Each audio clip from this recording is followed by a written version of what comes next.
Yeah, sure. We can discuss options, Sean. I'm not saying no. Yeah. Just give me some ideas, Yeah. or maybe use beautiful Hannah's family to advance yourself in the society. It's possible. I mean, Yeah. maybe talk to some shady people in the back alleys of Aldorf. Those strange hunched Mhm. folk with long rat tails.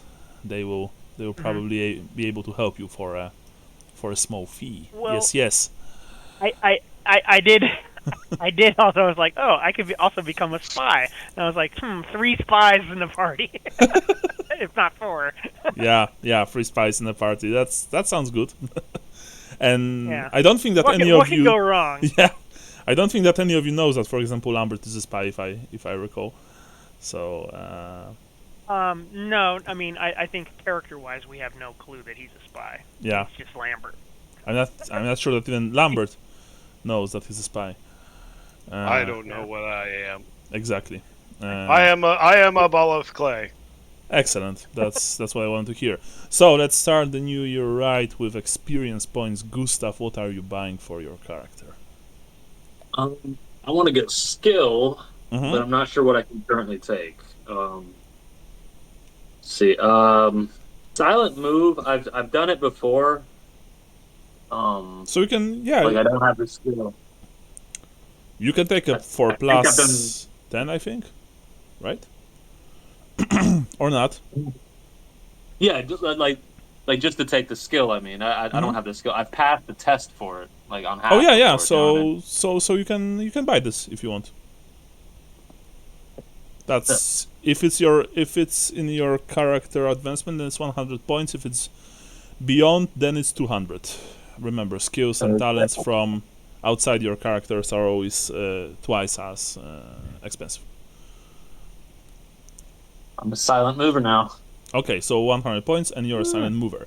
Johannes, so Silent deadly. you can buy anything, right? Because Yeah. Essentially, the only thing I can that I have left the ability to buy is any 2 common knowledge, and I can't think of any common knowledge that I would specifically want or need at this juncture. So. well, maybe I'll think just, about some kind of common knowledge useful for a tradesman.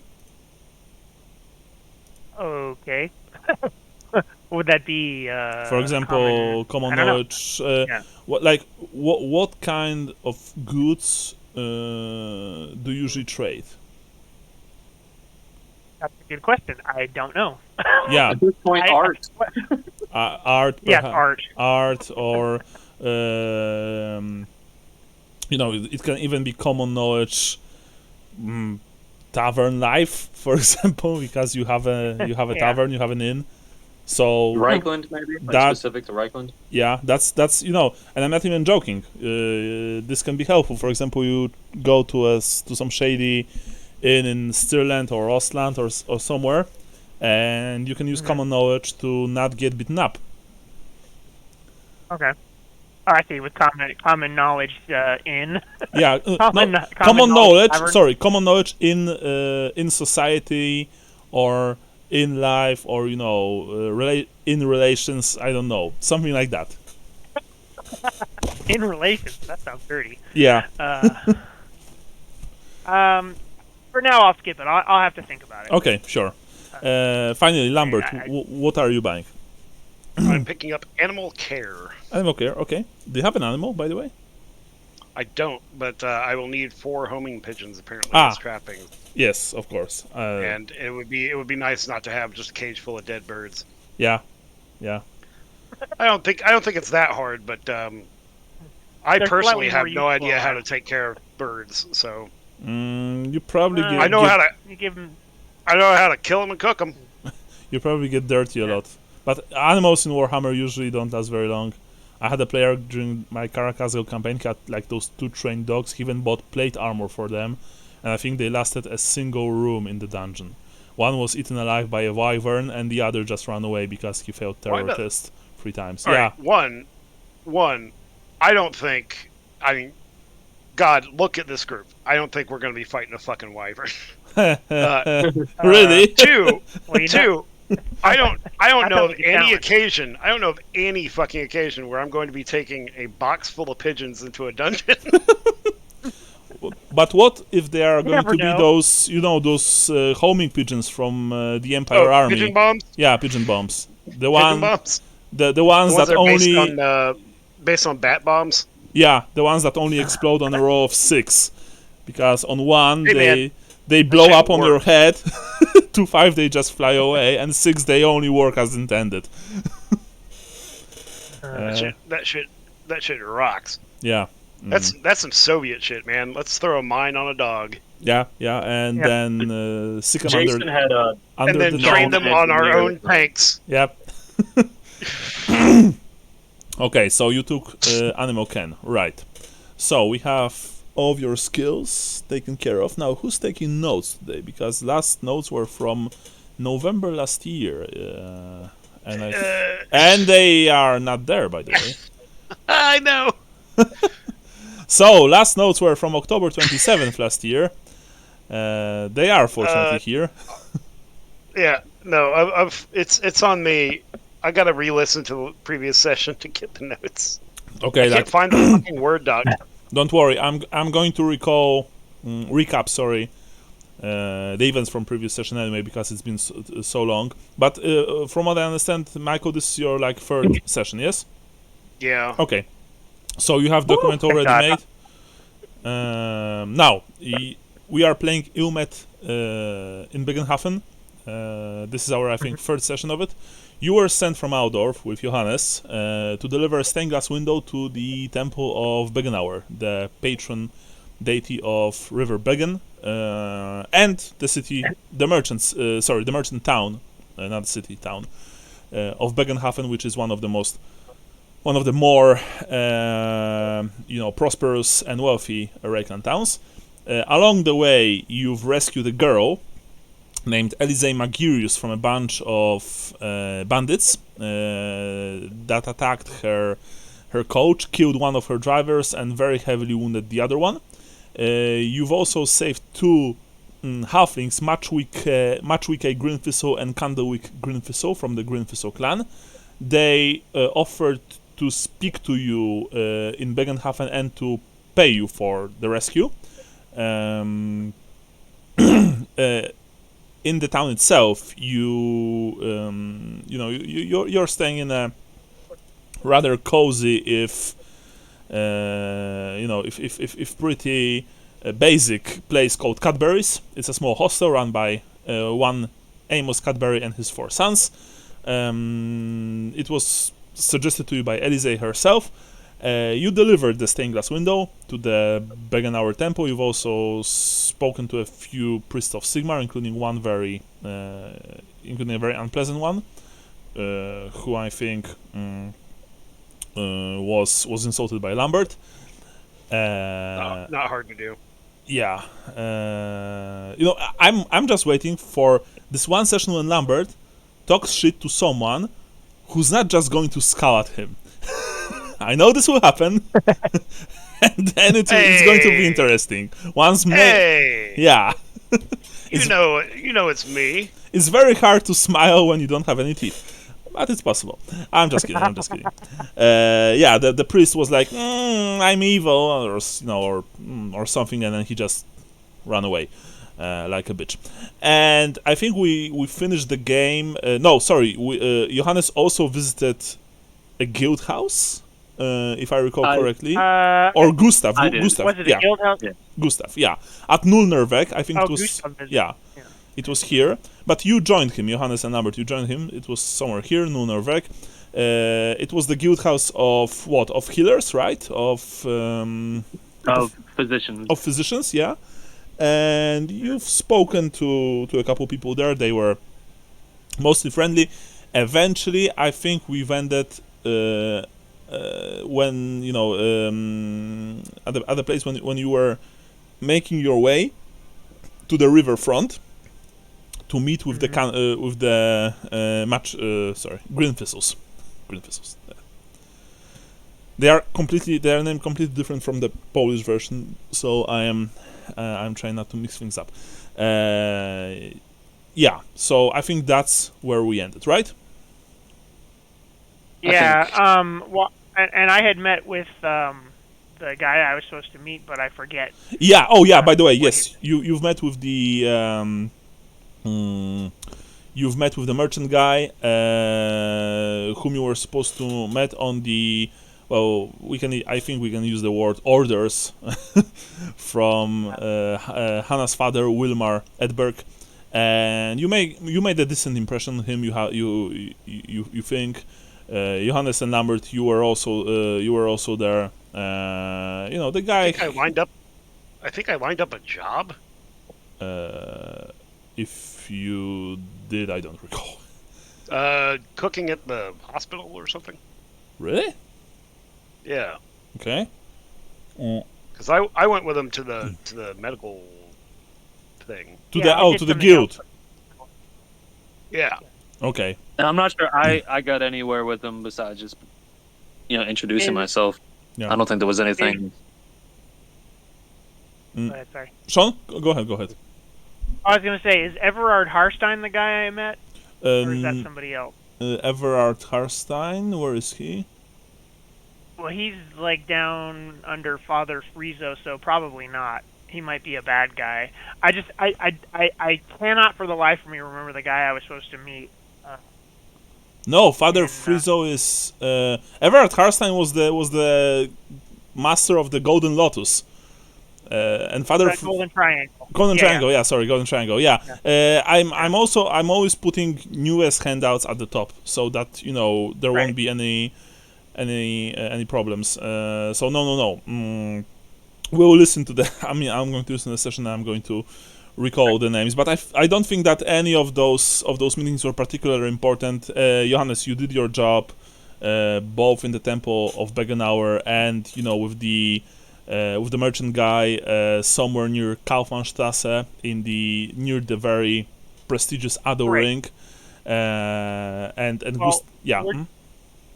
We're just supposed to let him know when we're leaving, and he's going to give us something to take back to Vilmar. Yes. Edberg. Yes, absolutely.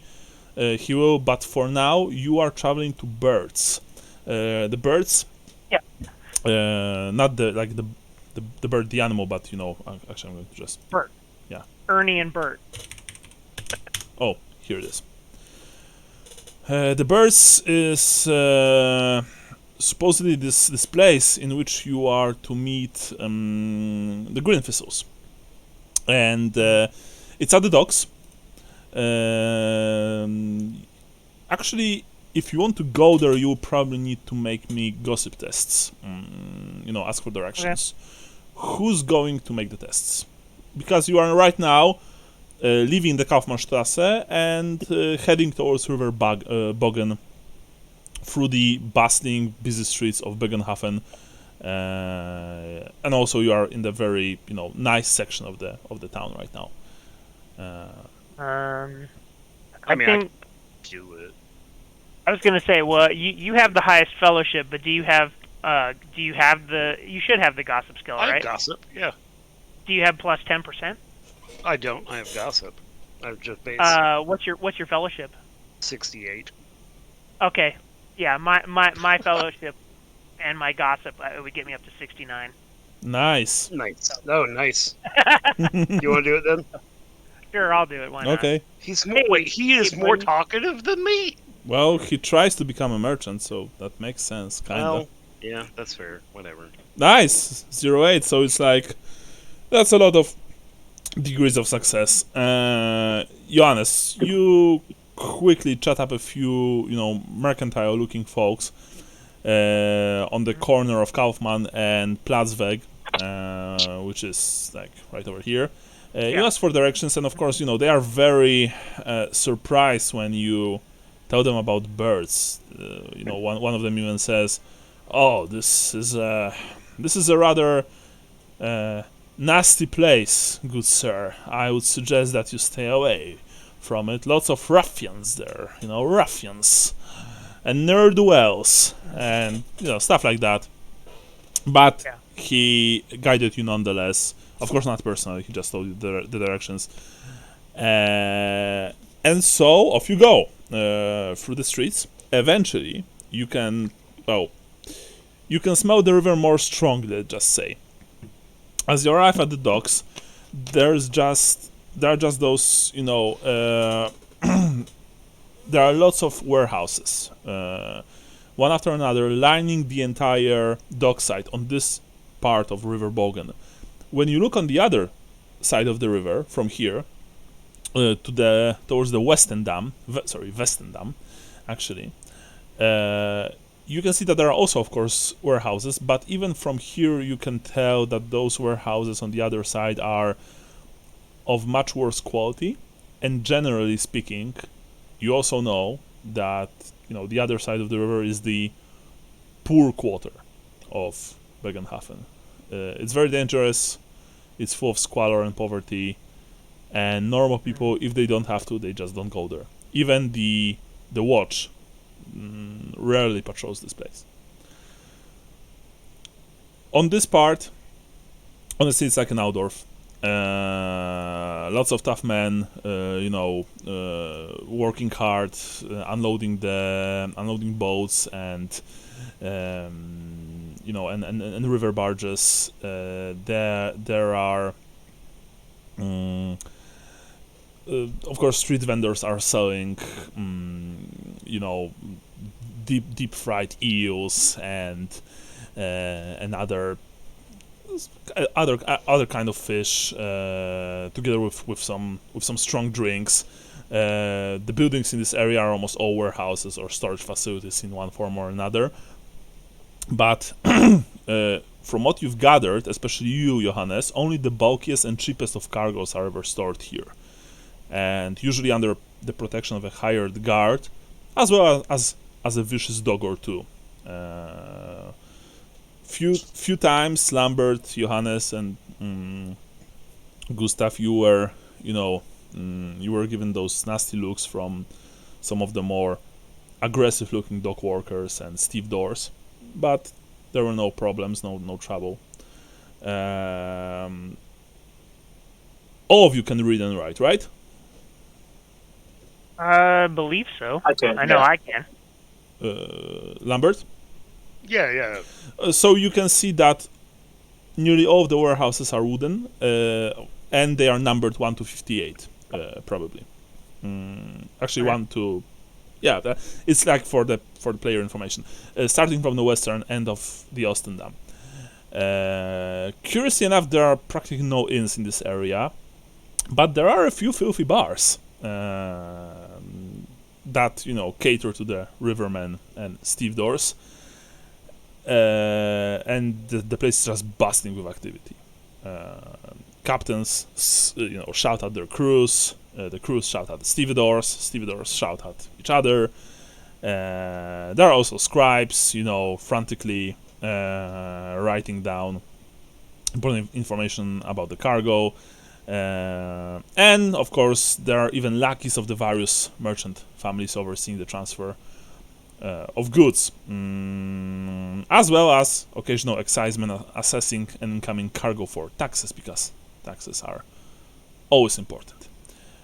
All of you know, without even rolling, that probably at night this area becomes almost deserted, and even thieves are certainly rare here, because the really valuable cargoes are not generally stored in the warehouses.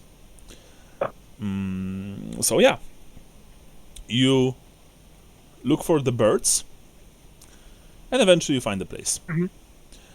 All right. Perched out overtop the brown waters of the river Bögen, is a shabby building that has seen better days. There are noticeable gaps in the slats making up the walls, and the wood shingled roof has gaping holes. The pale grey color of the old wood is broken by a big B in peeling red paint on the side of the building. There are no windows, just a porch and an open door frame. An old drunkard vomits noisily into the river. He wipes his nose with the back of his hand as he turns to consider you. And he's like... and he just walks away.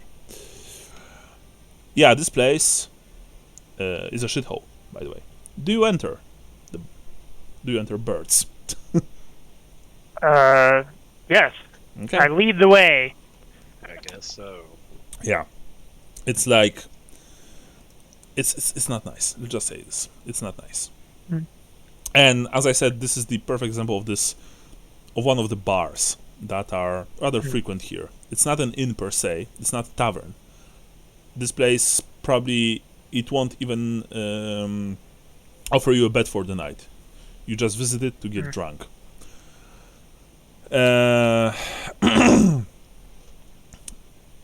Eventually, as you enter the place, you immediately smell the dirt, the grime, the mold of the horrible this whole melange of stenches assails your nostrils.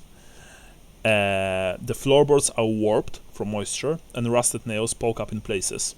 The few tables that stand that are covered in filth and carved by dagger with crude pictures and epitaphs. There is a man who sleeps in a corner, covered by a tattered cloak, and you can see that opposite the door is a long bar on which sits Matchwicke's cousin Candlewicker. He smiles as you approach. But before you can say anything, you hear Matchwicker himself. He appears in the door leading at the back. Oh, hello! Alas, see how cruel fate has treated my cousin and myself. To be condemned to such a shack while if our lives were not obviously in danger, you would flee in an instant. Come in, friends, come in. And he beckons you to join him at the bar. Thank you, sir. I tip my hat as I approach. Yeah. Both halflings look at all of you rather warmly and with those, wide, genuine, you think so, at least genuine smiles on their faces. Especially they look at you, Lambert, of course, given that, I'm stunning, that's why. You're one of them.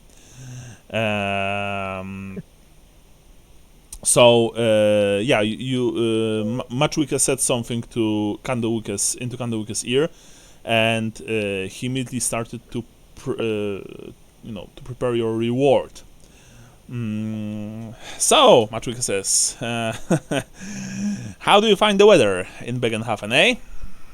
Pretty nice or not so nice? Yeah, seems similar to Altdorf. I see. Maybe not quite as stinky. Yeah, it's less stinky here. Oh, that's these are some very nice words from you, my friend and cousin. And he, nods at you. Lambert, very nice words. And how do you find? Tell me, how do you find the business on the docks? Do you think it's booming? You can tell that he's doing the small talk. Can I? Go ahead. Can I? Is there a role I can make to read if he's trying to just kind of play for time? You can make a perception roll. Yeah. Yeah. Sorry, Ben. What was that? I think he's just shooting the shit. I don't think there's anything more to it.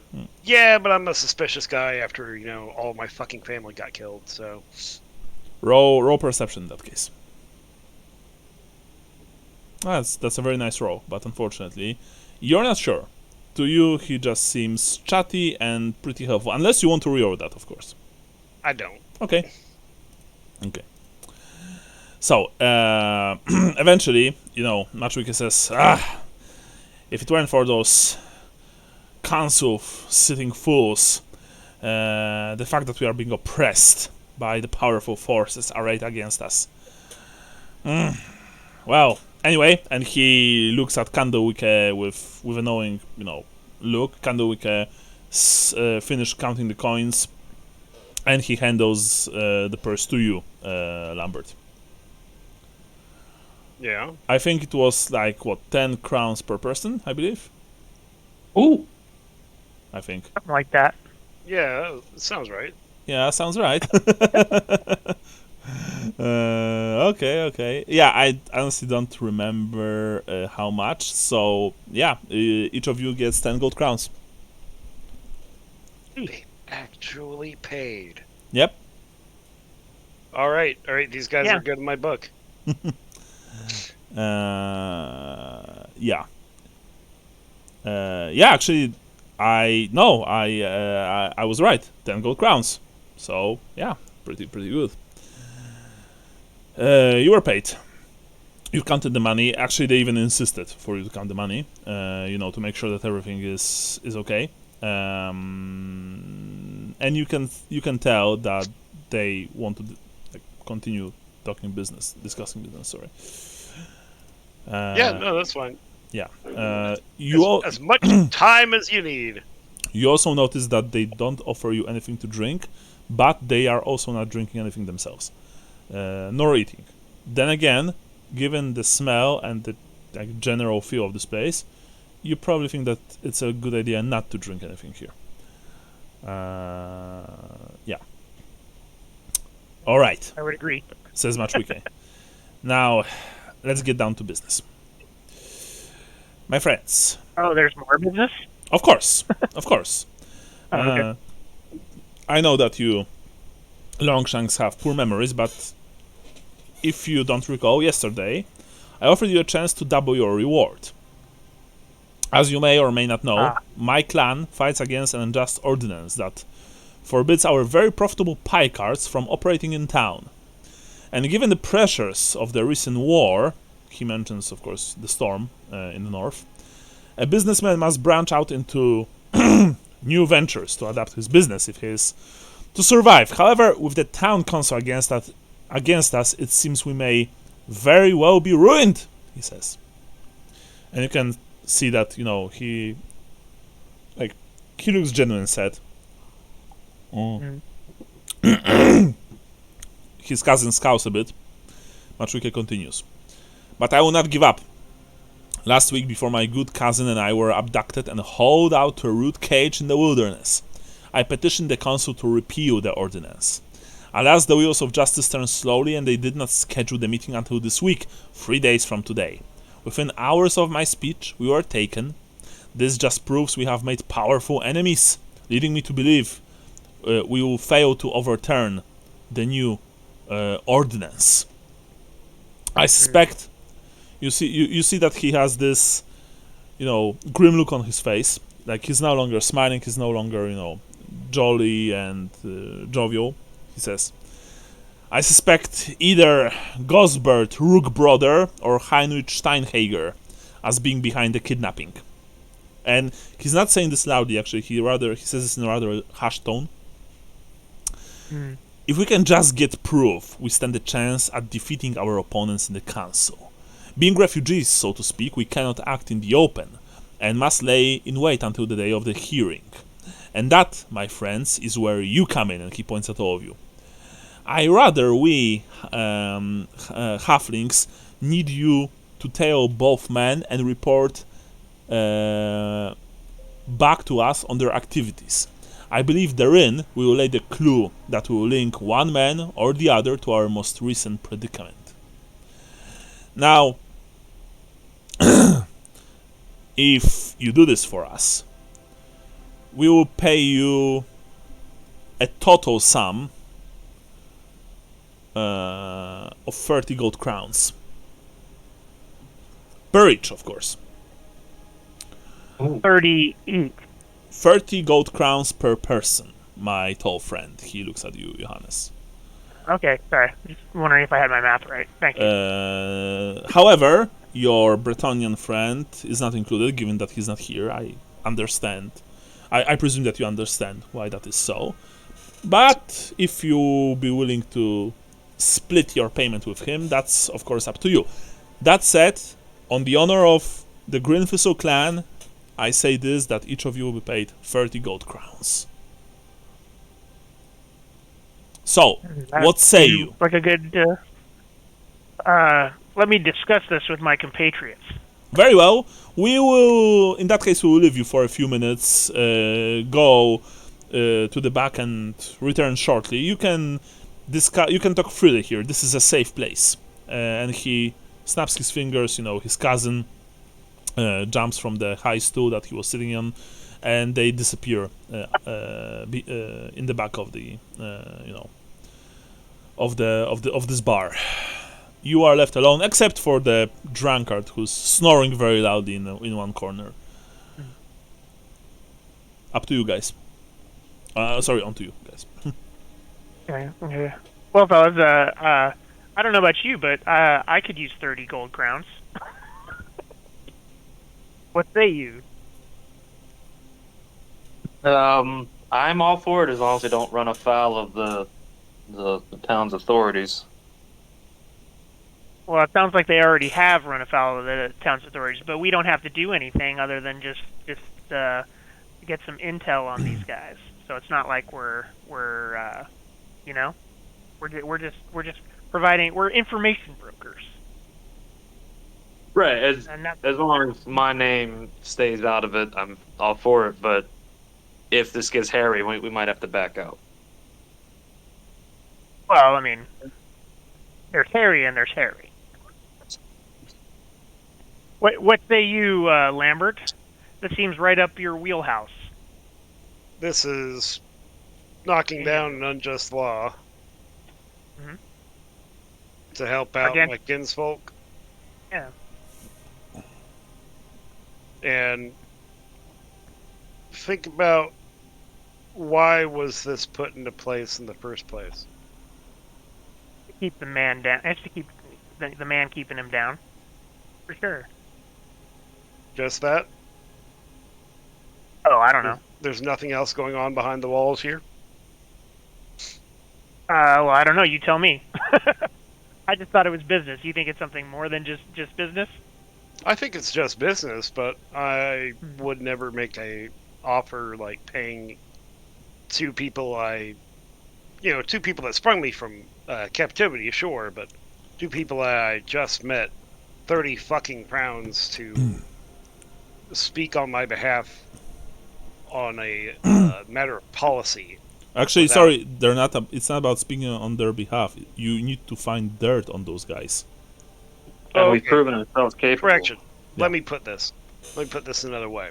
To dig up blackmail material on behalf of people I just met, 30 fucking crowns is a lot to pay for that kind of shit. That seems more like,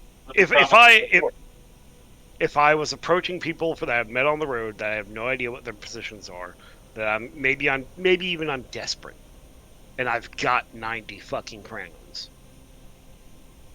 Am I gonna offer that much money to somebody to fish out some dirt on these people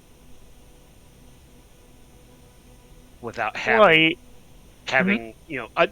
what I'm saying is I would have expected, hey, we'll pay you 10 crowns apiece, and at that point I would have been like, it feels weird, but yeah, I'd do it. 30 crowns apiece seems like, hey, we want this done, but we also don't want you to ask too many questions about our side of it.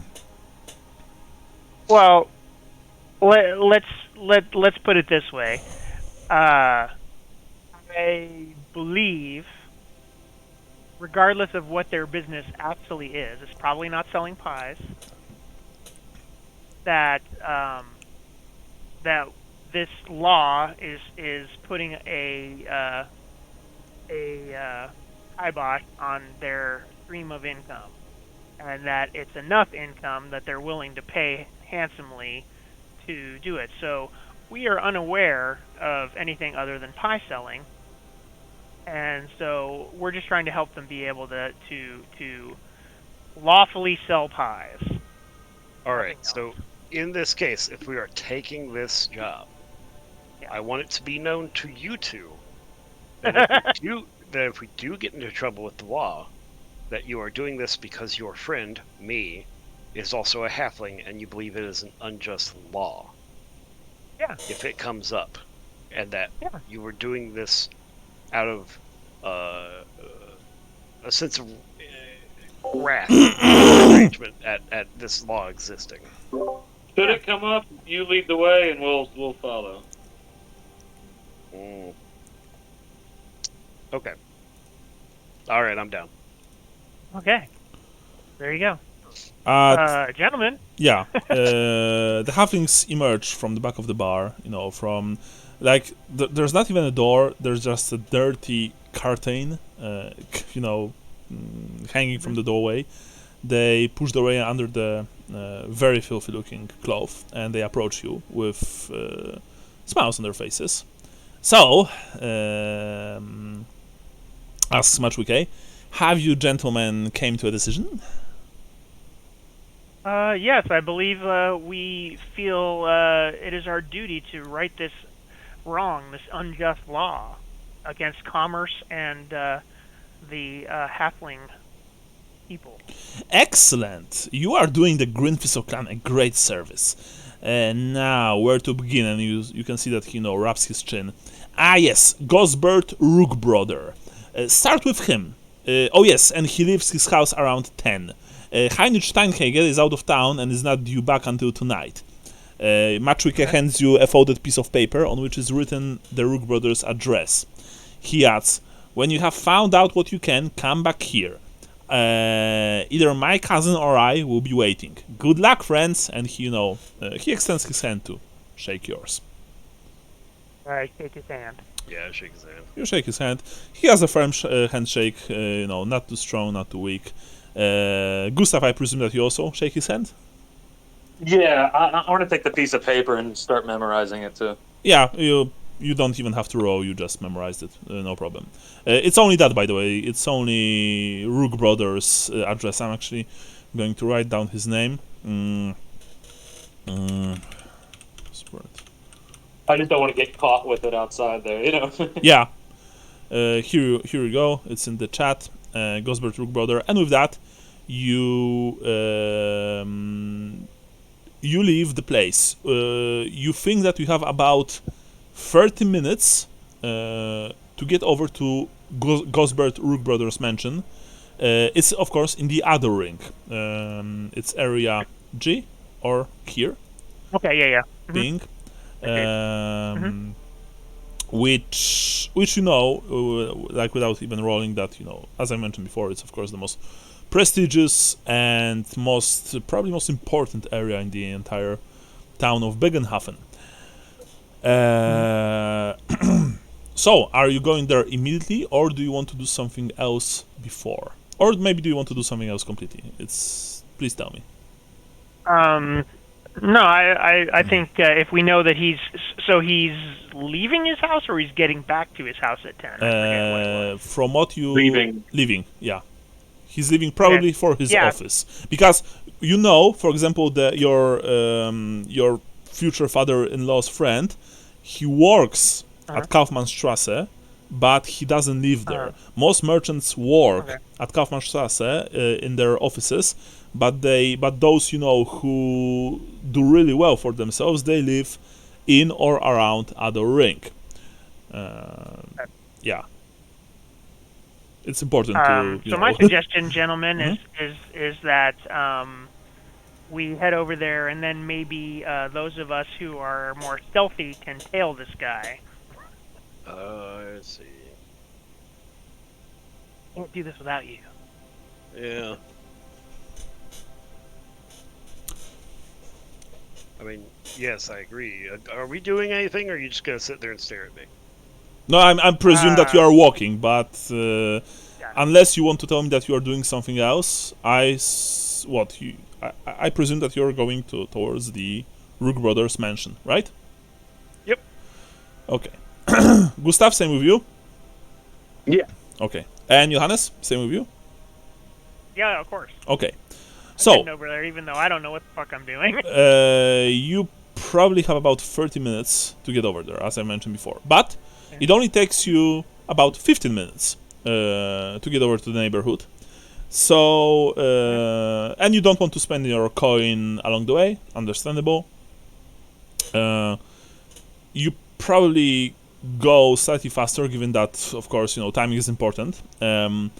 The sky darkens as you enter Bögenhafen's most prestigious quarter, as evident from the mansions and well-manicured gardens. This is a place of great wealth and influence. The streets here are clean, a marked difference from the route you took to get here, by the way, and servants on errands and a few carriages move about. You can see that the houses are cordoned off by low stone walls, each with a single hinged gate, allowing access to their grounds. Just as you come into view of the Rook Brother house, you see the gateman swing the gate open and a carriage pulled by 2 horses leave, heading back the way you came. You can roll me, you don't have to, but you can roll me perception tests basic.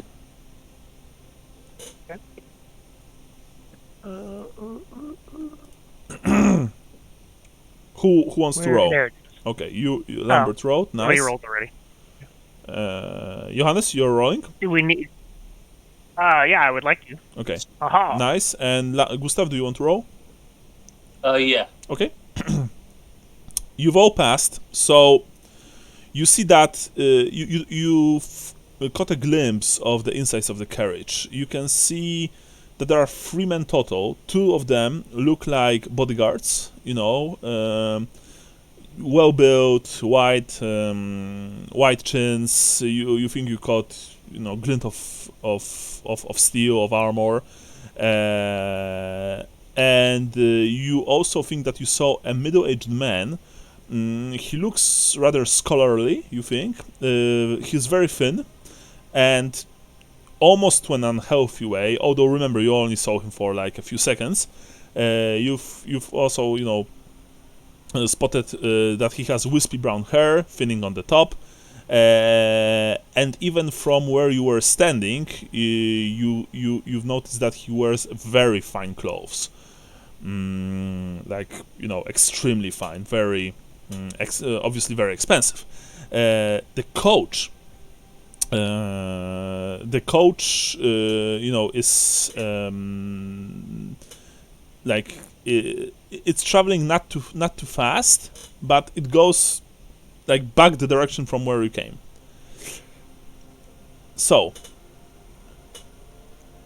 what Okay. do you intend to do?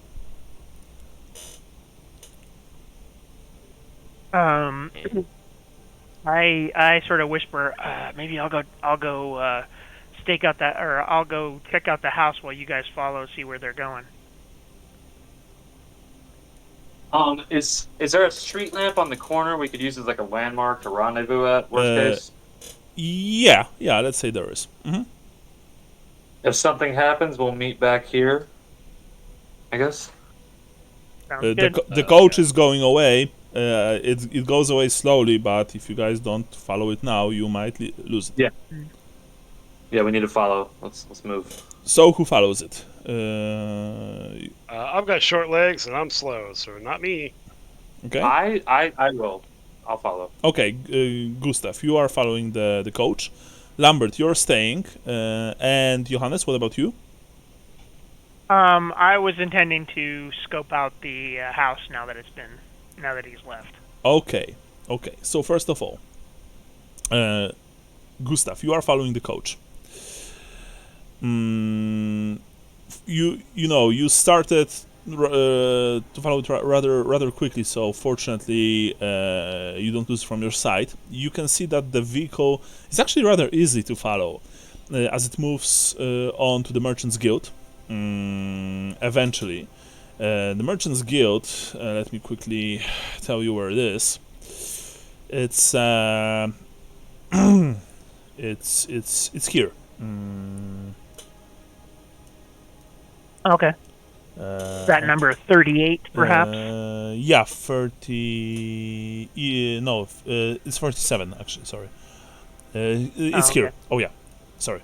It's here. Okay. All right. So, as you can see, it's very close to the other ring. And you have no... Like I said, Gustav, you have no problems of tailing it. And you haven't been spotted. You know that. You simply know that. The coach While also... I walk, Mhm. I want to tear up that little piece of paper into tiny pieces and drop it along the way. Sure, no problem, of course. You also notice that the coach didn't made any stops along the way. You followed Rook Brother through a commercial district and then into the Dreikeplatz, the commercial hub of the city. Many of the buildings have elaborate facades with decorative columns and arches, and liberally decorated with statues commemorating Bögenhafen, the town's patron deity.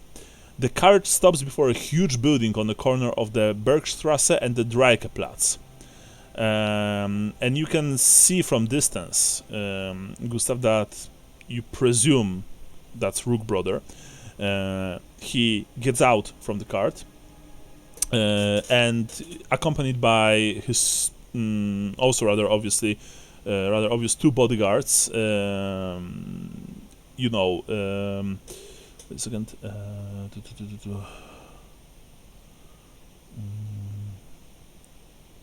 He goes inside, of course, the guild itself.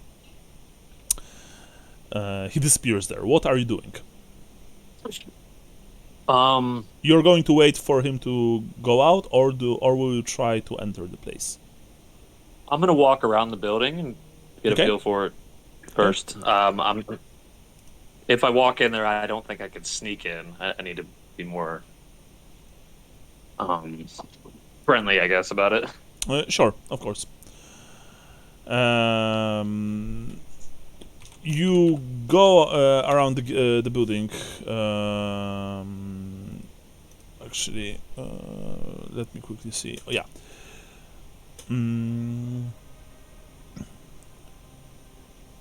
The building. You go around the building. The symbol for it are two clasped hands on a heraldic shield. And of course, the building is very opulent. It's very, it looks very impressive, and it is also naturally very well guarded. You can see guards standing outside in the livery of white and purple, the livery of town of Bögenhafen itself. They are armed with halberds. They have polished steel breastplates, and they look professional enough. They don't look like someone who's just dressed and armed expensively. Lots of people are going in and out of the building, and there is generally there are tons of people around. Merchants, normal citizens. Not too many priestly folk here, but definitely this is one of the main hubs of Bögenhafen, so to speak.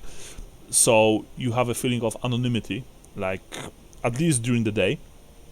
You took maybe 2-3 rounds around the building, but you haven't spotted anything strange, honestly. There's nothing suspicious.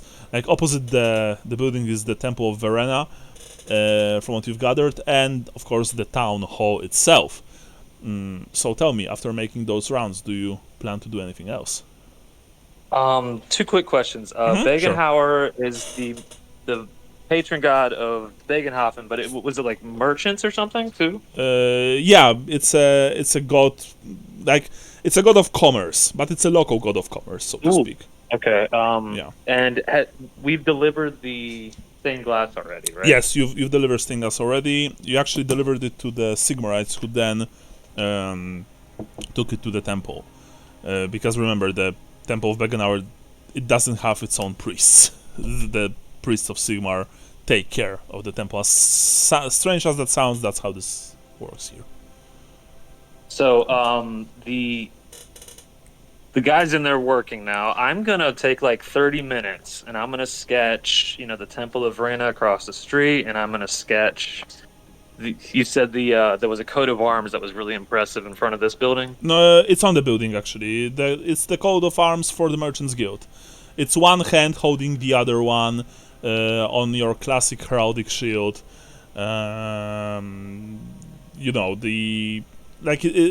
It looks very nice, but of course it's not too fantastic, too opulent, stuff like that. So I'm gonna sketch that I'm sightseeing. I'm gonna build that as my story, and then once I have 2 or 3 sketches, I'm gonna go inside and act like I'm really impressed with everything. Okay, sure. So for now, you're sketching.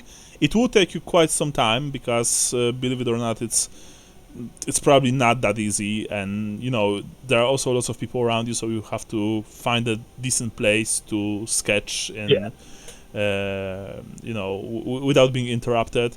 And there are of course street vendors here as well, trying to sell hot pies or or something to drink or stuff like that.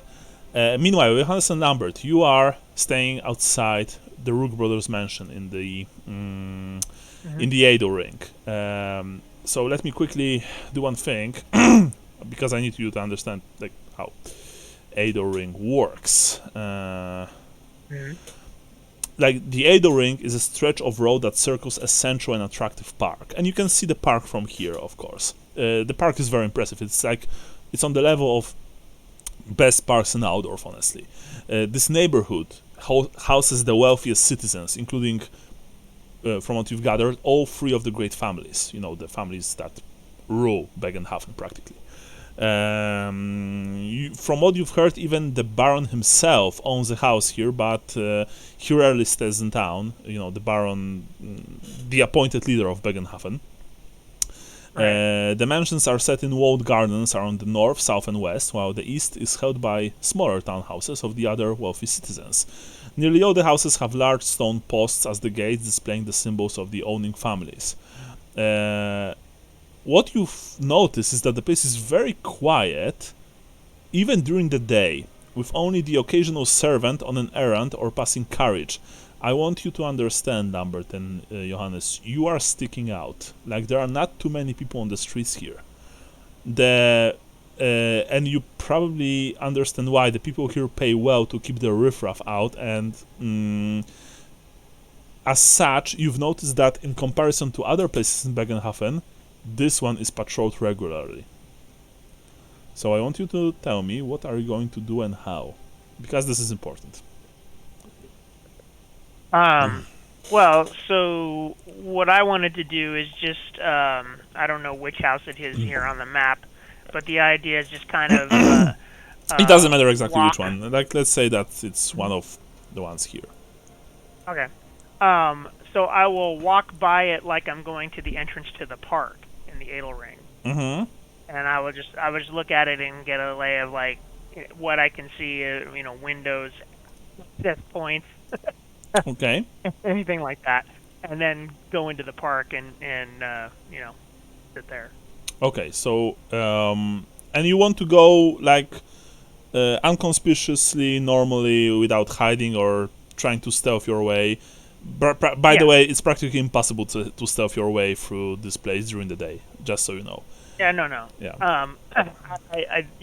So I whispered to Sally. Sorry, not Sally, Lambert. Lambert. Yeah. Rip Sally. Some other halfling. Yeah.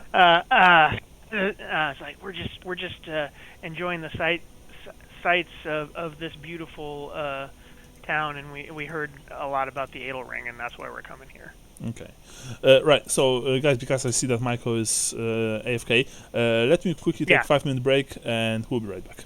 Okay. All right, cool.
I'm back.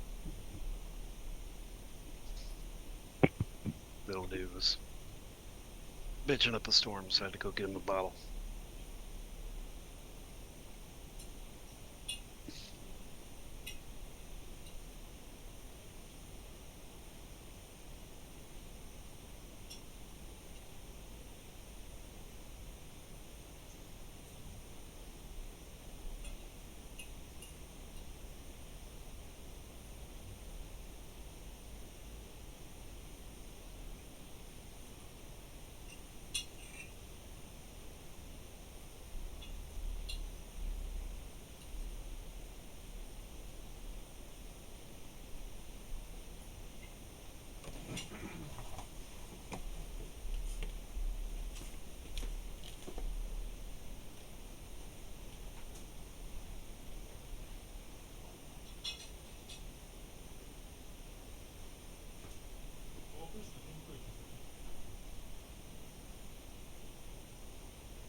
Na pewno, proszę. Dziękuję ci.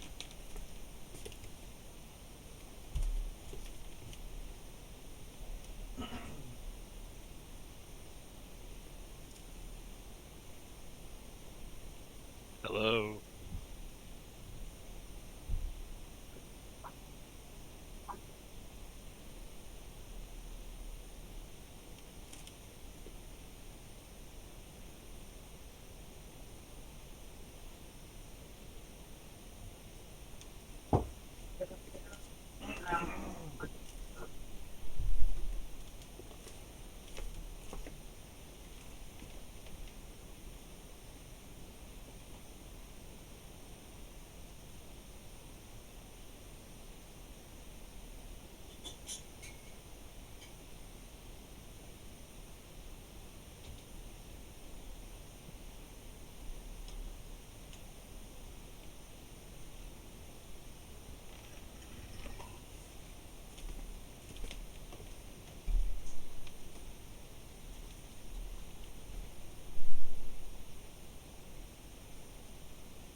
Hello? Anybody Yeah, what there? up? Yeah, what's up? Not much.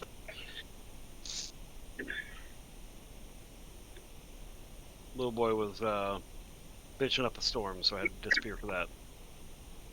Yeah, we just put ours down for a nap, and we call it the witching hour. He just runs around his room in circles and acts crazy. I have to go in there like every 5-10 minutes.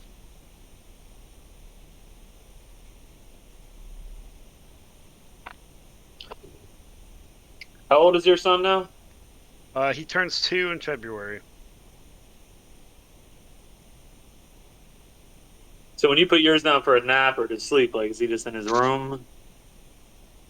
Um, with the days where I've got the game, he will usually sleep in the next room.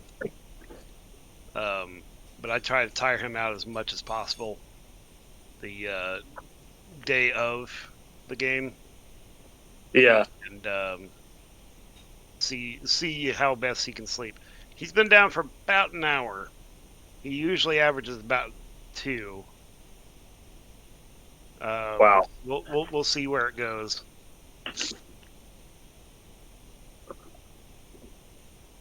And my wife takes him on the days I role play, but I usually have to take him the day before or like get up early or something with him. I mean, I've got him on Saturdays all day.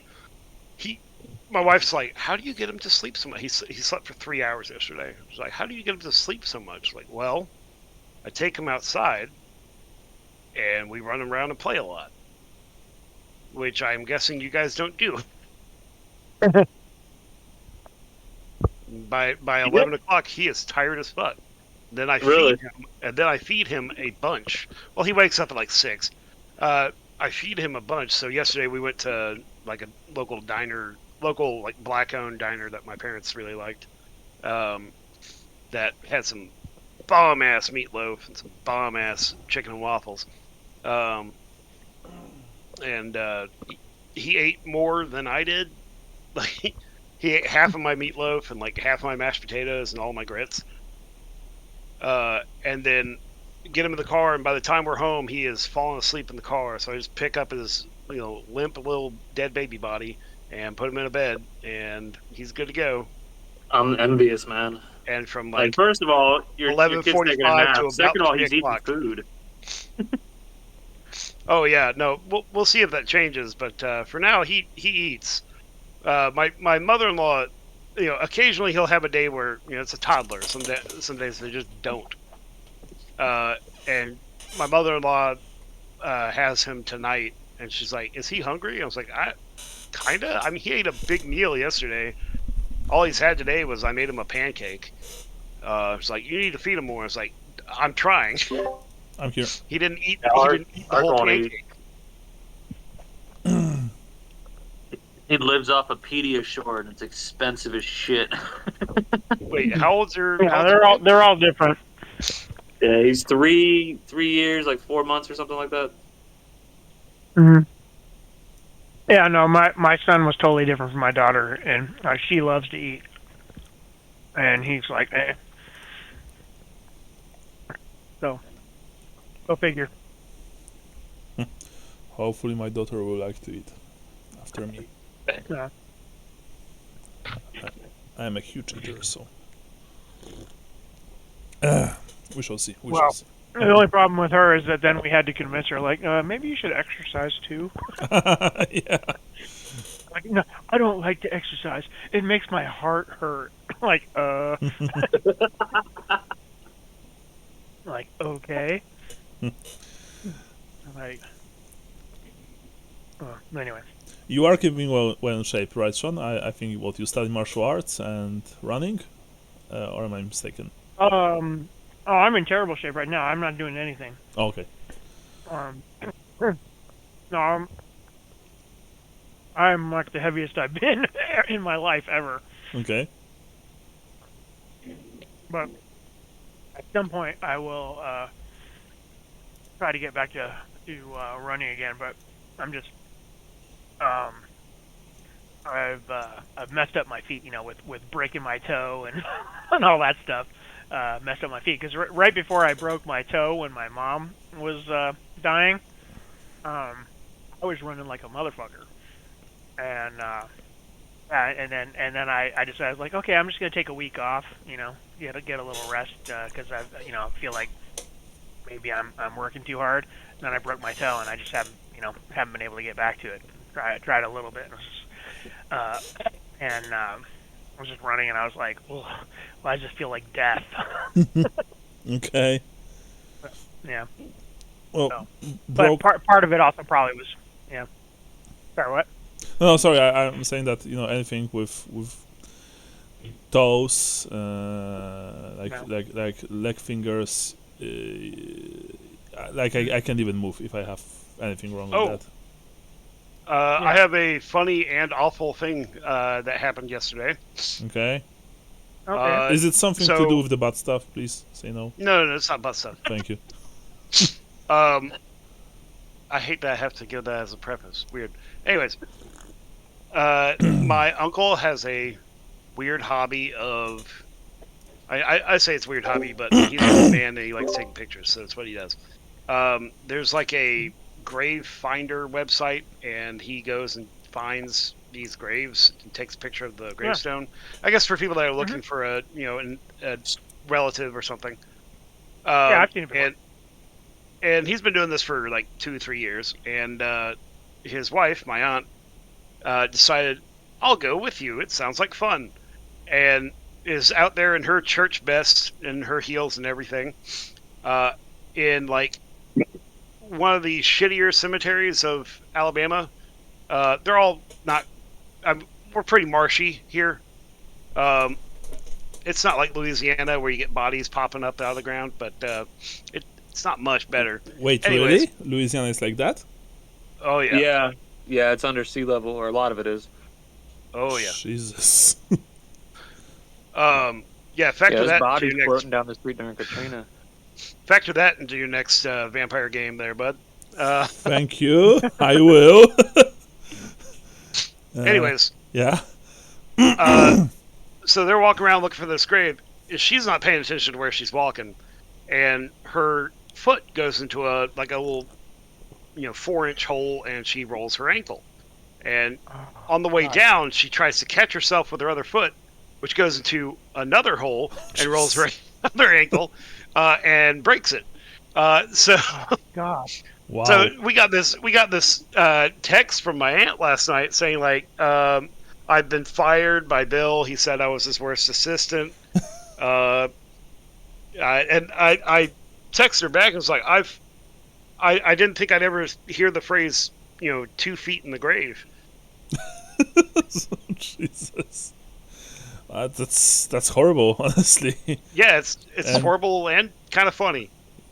Yeah, but mostly horrible, and it's very unlucky, something like that. But yeah, now Right. you know about. Now you got bog bodies on the brain. Yeah. Yep. Wow. Okay. I think we can return, right? Yeah. Yeah.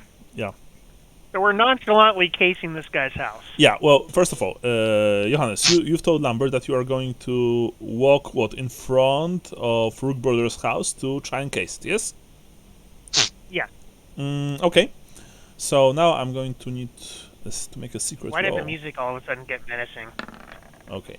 Fortunately for you, as you are doing this, there, except for one or two servants, going their own way, doing their chores, you don't see anyone, especially the guards, present. But you also feel like you are very exposed. And Lambert, same with you. As I mentioned before, this place is super quiet even during the day, and you guess that during the night it's practically a wasteland, so to speak. Because people who live here, they want their peace and quiet. They want their, very nice neighborhood to be free from all the undesirables, and so it kind of is. Roll me perception test, Johannes. Okay.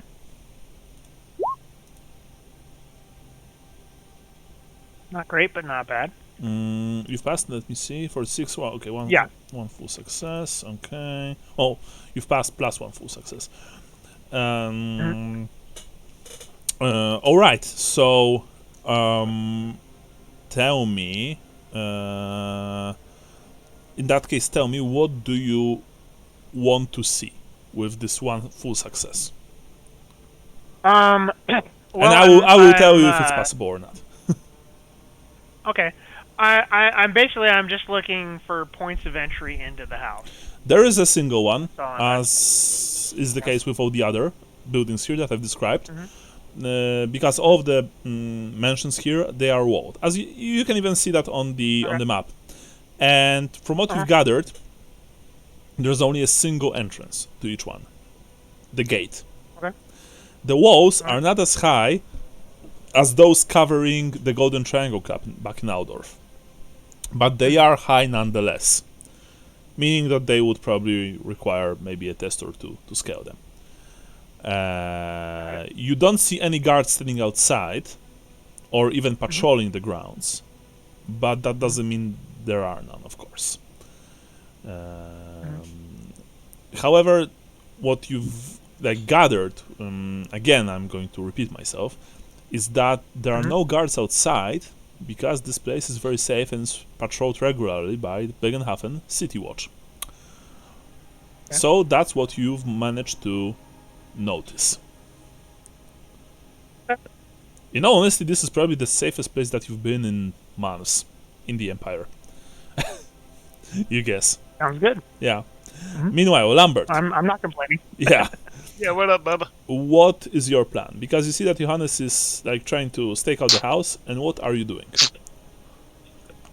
Oh, let's see. So Gustav ran after the coach. Yes. Johannes is walking the out. There's like a wall and a gate around the house, right? Yes. I just want to ask you, where are you? If you are trying to hide somewhere, No, I'm just nonchalantly sitting under the lamppost, looking at this house, and occasionally looking down the road to see if to look like I'm expecting Gustav to come running back. Okay, so roll me perception test plus 30%. Right. What you've managed to gather. You are the only. Not only you are the only person standing under a lamppost. You are the only halfling here, and given your trade, your experience, stuff like that, you feel that this is pushing your luck a lot, because so far you guys saw a single guard patrol maybe half an hour ago when you were entering Ado Ring, and so far there haven't been any more guards present. But you have a feeling, Lambert, that given that there are practically no other people except for you two, if a guard patrol would appear, they would certainly ask you questions, and probably not very pleasant ones. Because, correct me if I'm wrong, but you guys are dressed plainly, right? Like, you have basic clothes. Or good quality. I thought we had nice clothes. I was wearing my nice clothes, man. Okay, so that's actually important. Thank you, because I didn't remember that. Okay, in that case, yeah, it might be, it might go well, but still, even with nice clothes, there could be questions. I'm not, of course, talking about beating you guys up and throwing you into the slammer. Sorry, jail. Gotta remember our last talk about the slammer. But Lambert, you don't feel especially comfortable here. I think putting on the airs of I'm in nice clothes. I'm a fucking halfling. But I'm in nice clothes, and I'm in a nice part of town, sitting under a bright-ass lamppost in broad daylight on a street in the open. One, yes, to a passing guard patrol, yeah, we're going to ask questions. But two, if he was doing something suspicious, he's doing it in the stupidest way possible. So I'm going to put on the airs of I'm just an anxious servant waiting for his lord to come back. Okay. Like, you don't have to So put, can- for anything right I now, can, because you're not questioned. okay, yeah. Yeah. I'm just telling you that this is what your instinct tells you. Based on the perception roll and your gathered life experience so far. Just so, just so you guys know,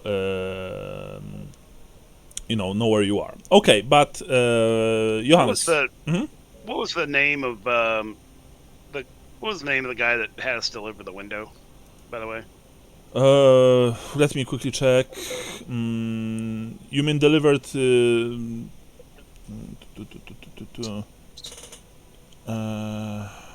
guy who hired us. Yeah. I mean, you did that on behalf of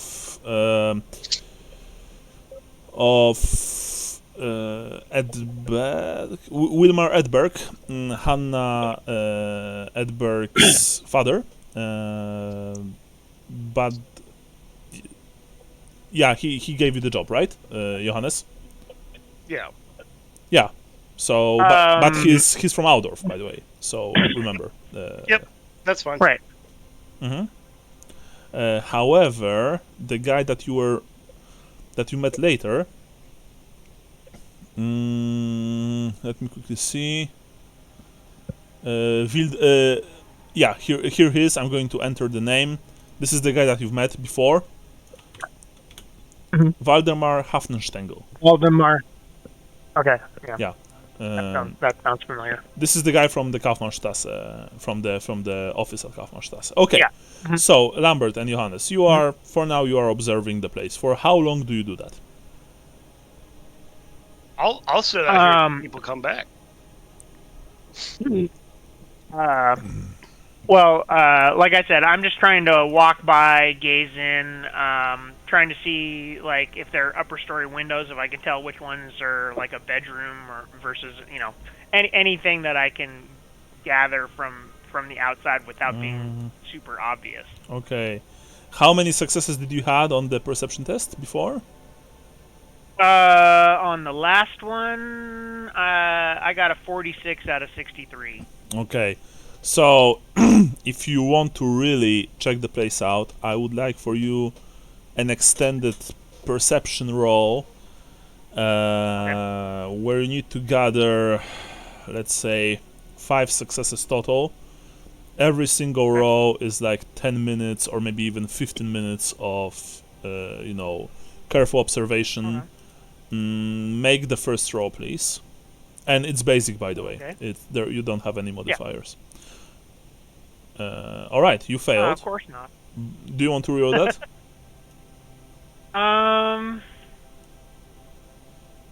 I will. Yeah, I'll use a luck to reroll that. Okay. First luck goes. Okay. Still failed. Now I need to make a Okay. roll of my own. Okay. I'll be back with you in a second, Johannes. As you are doing this, Lambert, I presume that you're just standing under the lamppost, yes? Yep. Okay. Back to you, Gustav. Gustav, you are sketching the Temple of Verena and then what? The town hall, if I recall correctly, right? Right. Yeah. Okay. And so, please tell me after you finish this. It takes you, let's say, about less than an hour, probably. What do you do after that? I'm going to wander into the town hall. The town hall or With the my- guild, or the merchants guild? Because he's in the merchants guild. Where the guy went. Okay, Yeah. so you're going inside the merchant guild building. Okay, and what then? I'm gonna look for something impressive in there and start sketching it. like I'm sightseeing. You know what I mean? And I'm gonna try and get eyes on the guy I'm looking for. Okay, how are you dressed? I am dressed. Do you have good I quality have clothing or do you have basic quality clothing? That's what I'm mainly what I'm asking. matching long cloak and cap, royal blue, yellow accents. I think it's good It's quality. I good think I quality, bought. yeah. I remember that. That's the good quality set that you bought. Okay, you enter the guild, the Merchants Guild building, and of course, inside it is very impressive as well. Lots of gold, lots of very very expensive looking ornamentation. Even like in the main hall, there are just those huge paintings of, you guess, previous or maybe even current important people from the guild, members of the guild.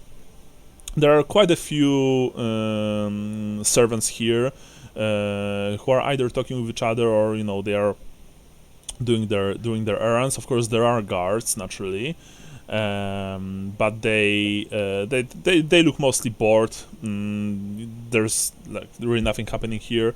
There's a reception desk, like with two receptionists sitting behind, and as you enter, actually, I am going to roll for them. No, they didn't even spot you because there are like so many people. Not to mention, of course, there are merchants themselves. Mostly very well dressed men and only a few women.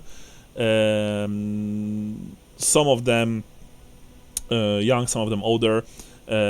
All look very well fed. Very well like they do well for themselves. Is what I'm trying to say.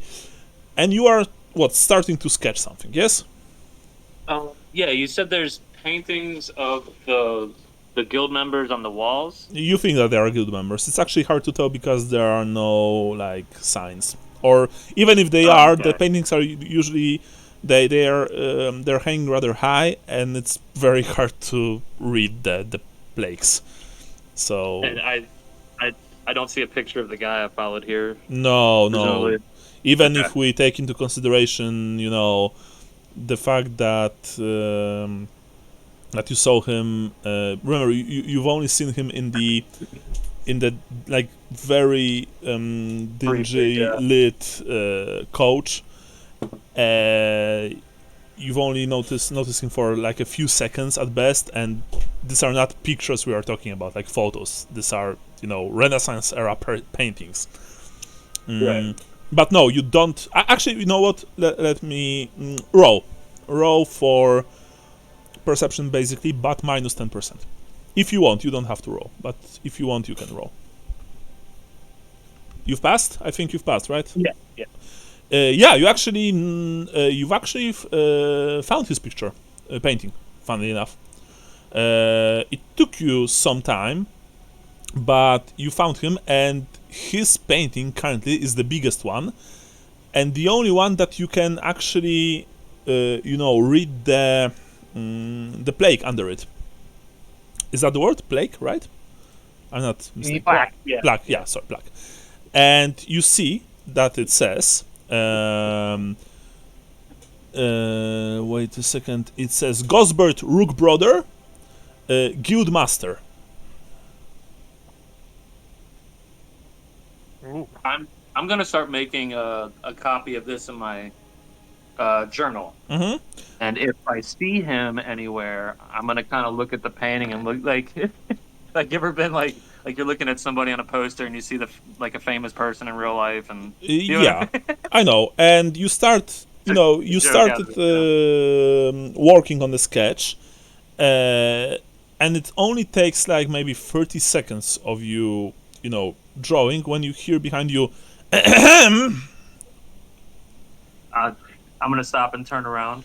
You see one of the receptionists together with one of the guards. The guard doesn't look bored anymore, by the way. The receptionist has this very clear look of suspicion on his face.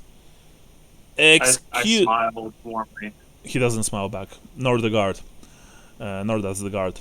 The receptionist is like, "Excuse me, sir. Can I help you? This is not an art college, Can I ask what are you doing here?" Well, I was just actually killing some time while my business partner sees to something he had to do in town. And what is your name, sir? I haven't seen you before here. I have a good Gustav van Hart. I have a good memory for faces, you know. Gustav van what? Van Hart. Never heard of you. Are you... I'm a physician, originally from Marienburg. Well, this is not the Physicians Guild, sir. Physicians Guild is... And he tells you where the Physicians Guild is, by the way. It's at Nunnerweg, not far away from here. You need to pass the Temple of Sigmar and Temple of Bögenhafen. Oh yes, I was there earlier, introducing myself. I was just doing some sketches on the street, and I wandered in the architecture, and then to this picture here. It just spoke to me. I'm sorry if I intruded. Well, sir, unless you have business here, mercantile business, or are actually that's what he says. I need to ask you to leave. This is not a place for artists to ply their trade. Oh, certainly. I come from Marienburg originally, so I understand. Everything is business. The space I'm occupying here, sketching this, can I pay to rent it from you? And I jingle a lot of coin in my purse. He looks at you. Here's for the next 30 minutes while I finish this. He looks at you. He looks at the guard. He scratches his head, actually, like he's not really sure what to say. Well, I mean, for a small fee I'm gonna of... start counting out gold coins like it's nothing. For a small fee of, let's say, 3 gold crowns, I can let you occupy that bench over there, and he points at the bench under the wall. And you can sketch for another 30 minutes, let's say. I hand him a handful. I'm gonna do like a D6 or something. He actually takes the coins, but to your surprise, perhaps, he only takes 3 and gives you back the rest. As I've said, sir, only 3 gold crowns are required for this, and for the next 30 minutes, you can sketch to your heart's content. However, please do not disturb any of the people who are working here. You know, he pocketed the money, and he says, Michael, can you please escort this gentleman to the bench? Of course, sir, says the guard. Please follow me. And you know, the bench is like 10 meters away from you, so it's not very far, but... So I guess I'm going for super rich tourist. Yeah.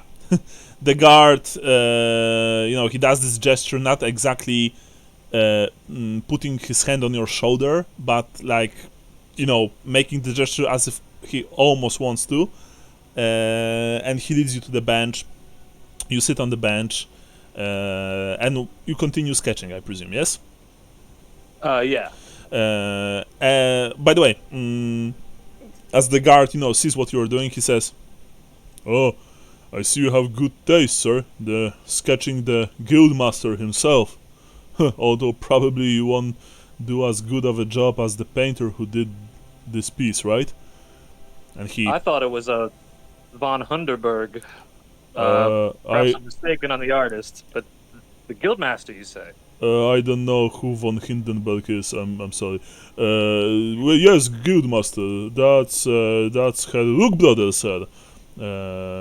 He's our well, he's the boss here, Gosbert Rookbrother, and he says this very proudly, almost like he knows the man personally, which you doubt, by the way. He knows his stuff, he says. Oh yes, oh yes. Perhaps he knows the best food in town. Oh, lunch. The best food. Then you would need to go to the Golden Trout, but actually, and he speaks almost conspiratorial-like, I know that her brother dines there very often, but unless you have an invitation, they won't even let you in. That's a shame. Michael, Well, return to your post at once. You hear, you know, from the receptionist. Oh, of course. I'm sorry.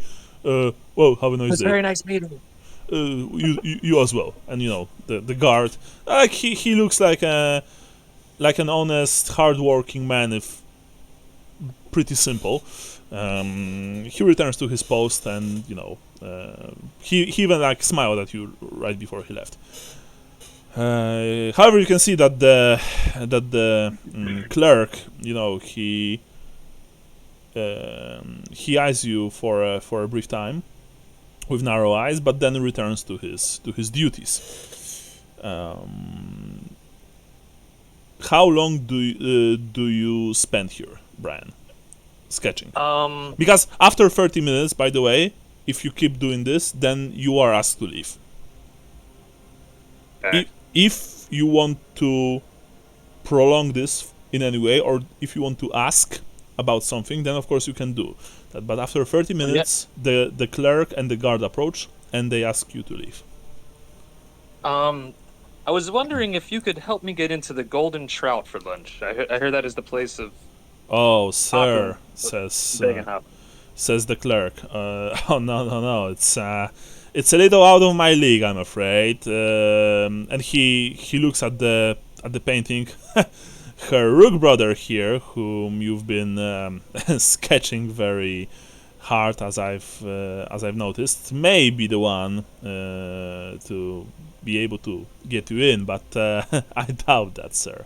The Golden Trout is the most expensive and luxurious club, club/restaurant in the whole Bögenhafen. In Bögenhafen, though. I mean, Well, yes, of course, but it's widely known in the Xathrodox86's entire Rakeland, even in Aldorf, sir. Even in Aldorf, Oh. even the Emperor himself knows of this place, I've been told. So this is no ordinary eatery or drinking hall. This is a quality establishment. Surely, my pockets know no depths for this. However, if you want to have a good drink and a good meal, across the street is a bar. It's called the Happy Merchant. It's actually a very nice place, and there's even a good view of our fine guild from there. You could probably sketch the exterior if you wish so. I have a look on my face like a billionaire that was just told no. Yeah. Well, anyway, a deal is a deal, Perhaps sir. I'll take my business to another city. My business partner and I were very excited about a town that celebrates commerce as much as it does with a god like Bögenhafen. But this is, wow. Well, of course, it is your right, sir, to take your business to whenever you wish so. To whenever you wish. Wherever you wish. Wherever, whenever, whatever. But I must now ask you to leave. By the way, who is your business partner? Johannes, was it Shrek? Shrenk? What is his name? No, wait. Last name? Yeah. You gave me my I'm gonna give his actual name. last name? Yeah. Knappen. Johannes Knappen, okay. You Not say sure that, I've ever yes? said his last name. Like Johannes Knappen? I never heard of him. I'm sorry. Well, anyway, Michael, please escort this fine Marienburger to the street. Of course. Please follow me. Good day. Good day to you, sir. Do you want to try and gossip the guard, perhaps about Rook Brother, Brian? Yeah. I'm very upset that I cannot get into this restaurant. I mean, it can't be that fancy, can it? Oh, Golden Trout? Well, it is very fancy indeed. Only the best and brightest of Bögenhafen wine and dine there, sir. Oh yes. But if you want to ask about the Rook Brother, normally you would have to roll minus 10% gossip, but given that you are very nice to this man, you can roll on plus 10%. Can we see the... Where are we right now? Like on the map? Sorry. On the map, you are currently right here. Sorry, I got my character sheet up one more time. Right here. Number 37. Okay, so we could probably see down that street to the river, maybe. No. Like there are so many people along the way. Oh, okay. Remember, this is like this is the fancy map. It's not especially realistic, so to speak. Okay, yeah. Mhm. I'm not going to say what I thought I was going to say then. Okay. So, do you want to? If you want to chat him up, then roll plus 10% gossip. Okay. Nice. I think you've how many and count the degrees of success, please, because they are important. Let me pull my character sheet up again. Sure thing. Sure thing. I don't have a mouse this week because I'm using the stupid little pad on the laptop. Yeah. Hate that shit. Yeah, me too. I hate touchpads. I knew guys who were playing FPS games on touchpads. Like that's psychotic. Fellowship of 44. You said plus 10, so 54. Four, so 2 full degrees of success, plus the basic one, of course. So actually, as you know, as the guard walks you outside, and you probably just chat him up a bit as you are standing, under the overcast sky, because like he's a rather friendly fellow, and you have a feeling that he doesn't have many opportunities to speak during his work. You ask him about Rook Brother, and he told you that Rook Brother is the guild master of the Merchants Guild, and is also the leader of one of the 3 most important families in Bögenhafen. The Rook Brothers deal mainly in grain and farm produce in exchange for textiles and finished metal goods. He also told you, and this he told you in a very hushed, almost conspiratorial-like tone, that since the elimination, and he used the word by the way, of the Teugen family, the Rook Brothers have expanded greatly, holding a virtual monopoly on trade with Helmgard and Bretonia. They have a long-standing partnership with the Teamsters Guild. And finally, and he told you that in even more hushed conspiratorial tone, though Gosbert, with the guildmaster, is technically the head of the family, it's really Hieronymus, the ancient patriarch who calls the shots. In fact, he still sits on the town council. They say the old man is ensorcelled and will live forever, much to Gosbert's frustration. And after that he says, "Oh, I'm sorry, I need to return to my post. Oh yes. Have a nice day, and may Bögenauer..." I'm gonna give him a gold coin Oh, to have to buy all your friends around on me. oh, thank you, sir. We will drink in your honor. You're a Marienburger, but you are all right in my books. Oh yes. And with that, he returns inside, and you have a feeling that his friendly smile was genuine. You are outside of the Merchants Guild, and now we are returning very quickly to Lambert and Johannes. Johannes, Lambert.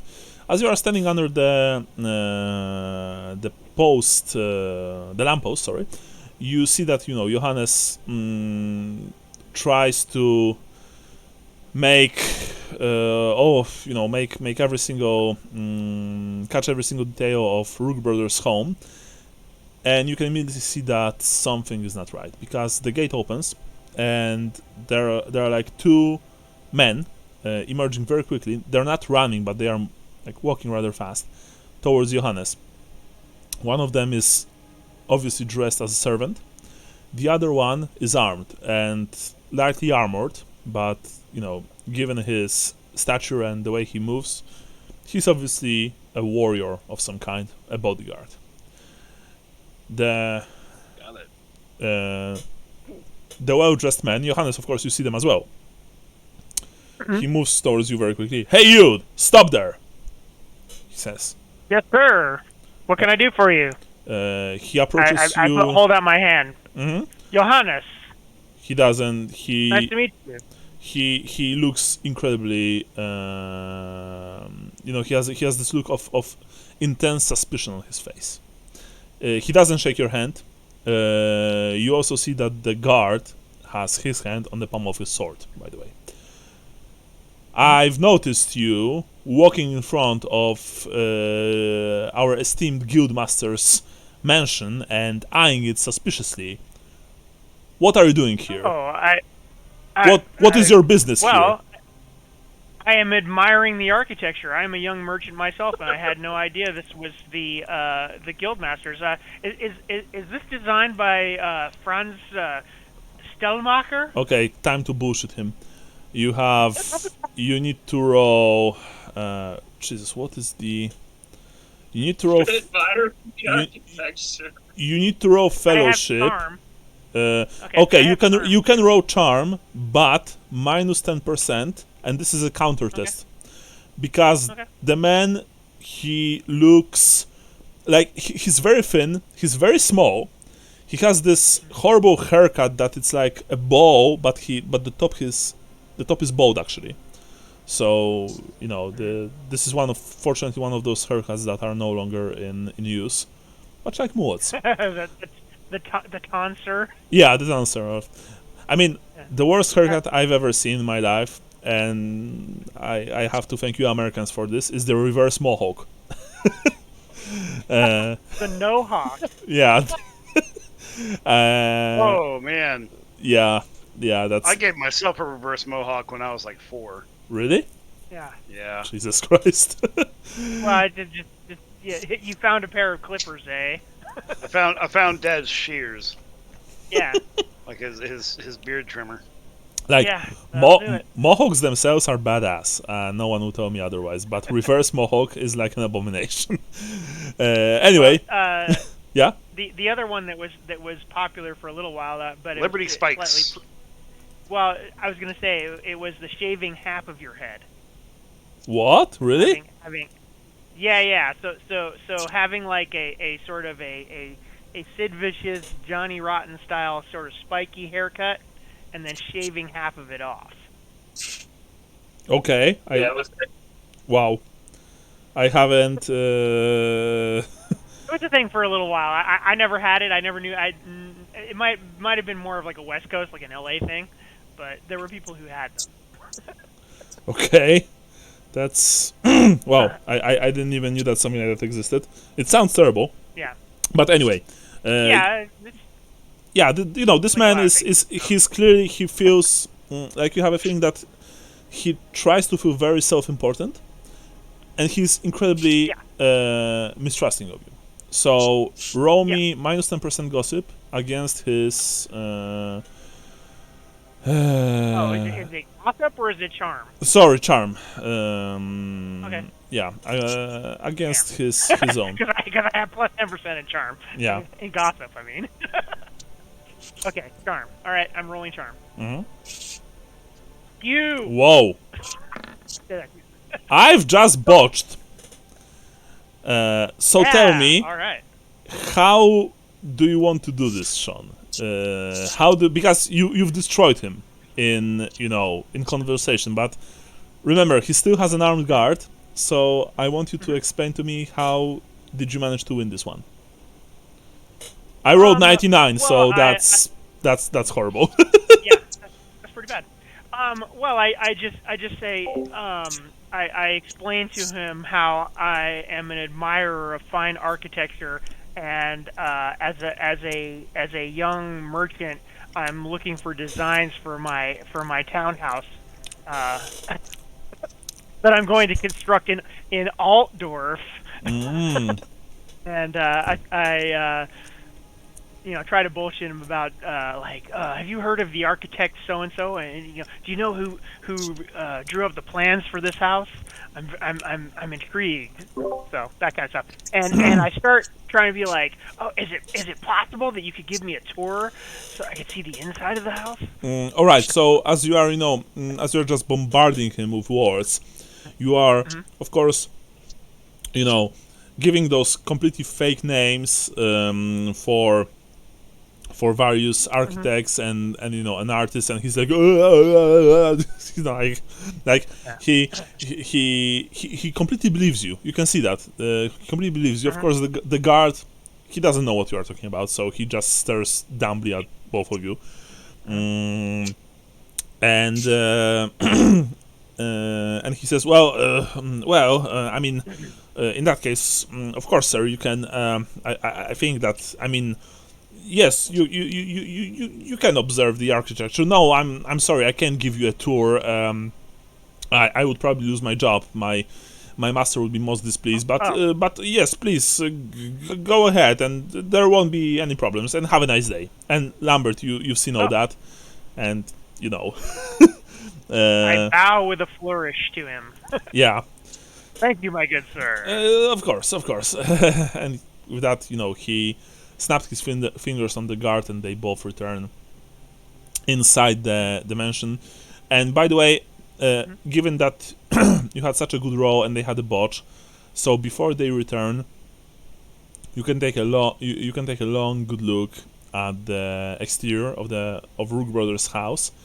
And you notice quite a few details. You guess that the bedroom is on the first floor, probably.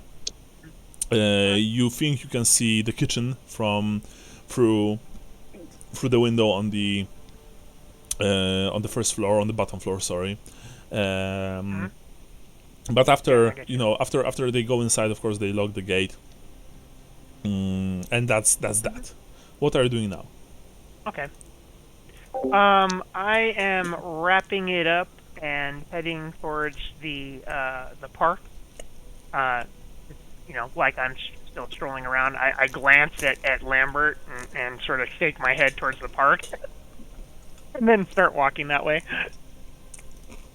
I will follow and try to catch up to him and look like the toadying little servant that I am.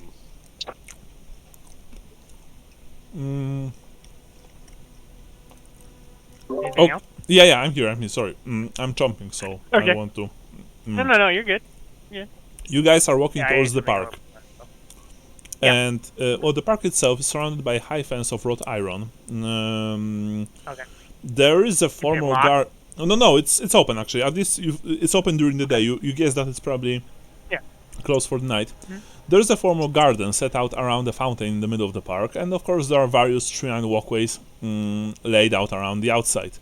Trees and hedges block any view of the outside while in the park, so as you go inside, you very quickly lose the sight of what's outside. There are a few people here, mostly women, and their, and the female servants assisting them, making sure that they, of course, behave appropriately. Most of the women are very young, or ranging from like 13 years to 20 something. Very well dressed, naturally. Also rather, dressed on the rather warm side, given that it's slightly chilly. But still, even though most of the leaves are yellow and orange and brown, and there are not too many of them on the trees, this place is still, it is still beautiful. Honestly, it is a very nice, tranquil little place. So you guys go inside the park and tell me what are you doing.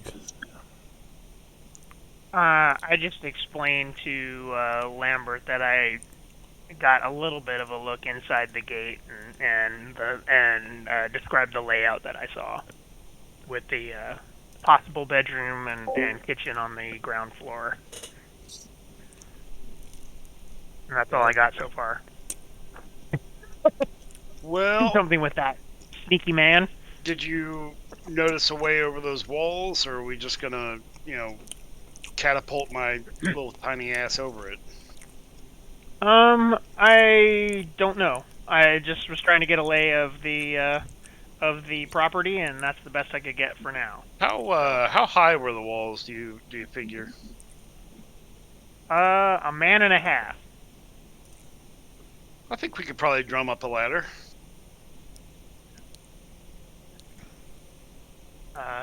He does have a guard.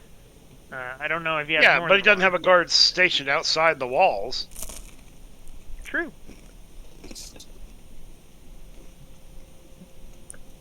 But just a thought. Maybe we should go. Where do you think Gustav went? What's that? Where do you think Gustav went? I have no idea. Wherever horses and fancy people go. Well, maybe we should start heading down the street in a direction that we thought he was going and see if we What? can find him. What time is it? I don't know. Is it still morning or is it afternoon It's now? about. I think it's about maybe 12, like noon, you know, something like that, probably. Yeah, I mean we can head down the road to see if we find him, and if we just so happen to find some lunch along the way, well, we can get him something. Sounds good.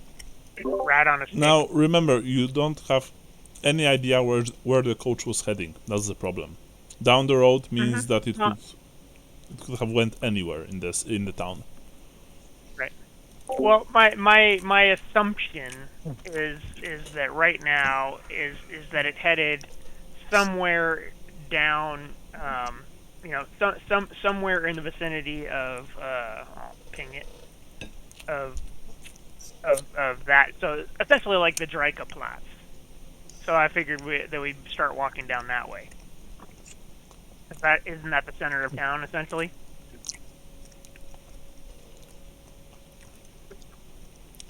Are you asking me or Lambert? Well, I'm asking you. Yeah, you know that Well, Draken. I'm making a statement. Yeah. You know that Dreikerplatz it is.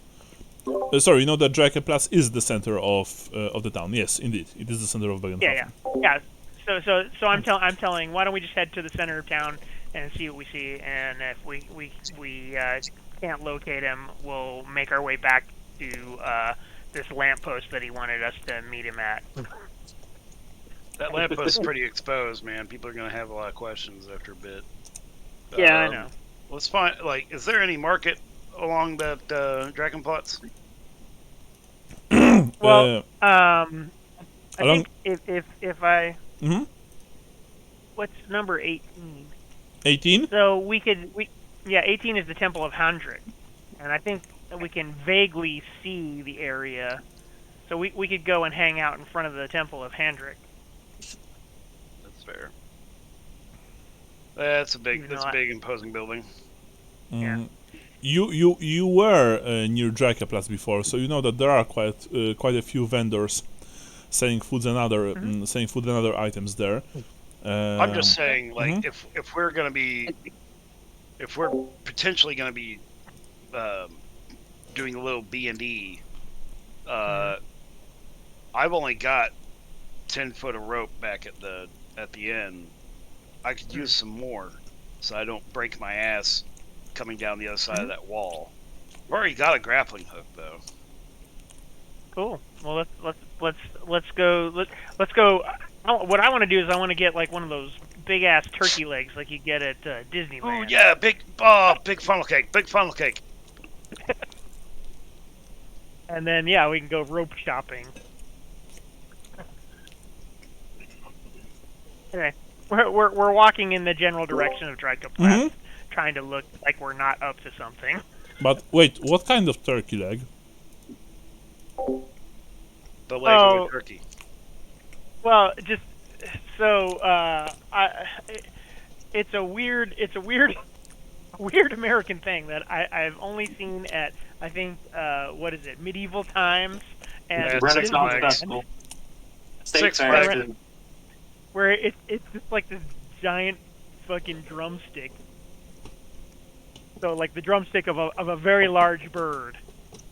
You could club somebody to death with this thing. And you roast it and you eat it. When you deep fry it, it ends up or smoke it, it tastes kind of like ham.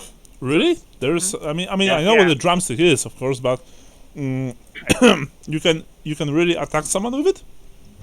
No, but it's big. It's Okay. It's like 3 Well, pounds. yeah, I'm just trying to get it's the size of a small club. Wow. It's not like a regular chicken drumstick. That's all I was saying. Is just that let me see if I can find a picture of one, and I'll put it in the chat. But it's like they have it at Renaissance festivals and stuff, so you could feel like a Viking eating a big piece of meat, basically. Okay. see if I. Mm. Yeah. Okay. Here we go. That actually sounds I've very got it. interesting. I'm gonna copy this picture. It's funny because it's something that Americans do to like emulate like old Europe, but like Europeans have no idea what we're talking about with this shit. Yeah. Exactly. Well, Yeah. on the other side, Alright. who's gonna kill their bird, man? Like, you're not gonna do that. That bird lays eggs for you. All right. Incoming. There we go. You see that? Mm, Should be in the text channel. I don't see. Oh, text channel. No, Okay, maybe I wait. didn't send it. No, Yeah. I don't see it. You don't see it yet? Oh, now, yeah, now I Oh, see. There, it. yeah. there it is. Okay, nice. Yeah. Well, it looks very tasty. That was like a But anyway, small so one I'm- too. I'm- I guess, at least speaking. Yeah. I was gonna say that one isn't even as big as I've seen them. But it's pretty. But at least that size. You know, like you're eating the leg of a terror bird. Looks very. It tastes like ham. Though. Like, it doesn't even taste like turkey. Yeah. Oh, It's like shit. It's probably just because they brine the shit out of it. Yeah. it looks very smoky. Yeah. Yeah. Yeah. Probably is. Okay, so I think it's deep Mhm. fried for a second too, but then they put it under a lamp for the next like 4 hours. okay. Okay, Yeah. so Lambert and Johannes, you leave the park and you walk down the Platzweg street towards Dreikeplatz, looking for Gustav, right? Yeah. Or looking for the coach. Just generally keeping an eye out for something that we'd recognize. So either Gustav or the coach, Okay. but mostly Gustav. In that case, Gustav, depending on your answer, I will give either very big penalties to the guys or just big penalties. After you leave the guild, where are you going and what are you doing? I'm gonna stand on the steps up front to orient myself first, but then I'm gonna look around and see if the golden trout is nearby. In that case, roll me either gossip if you want to ask about it or perception.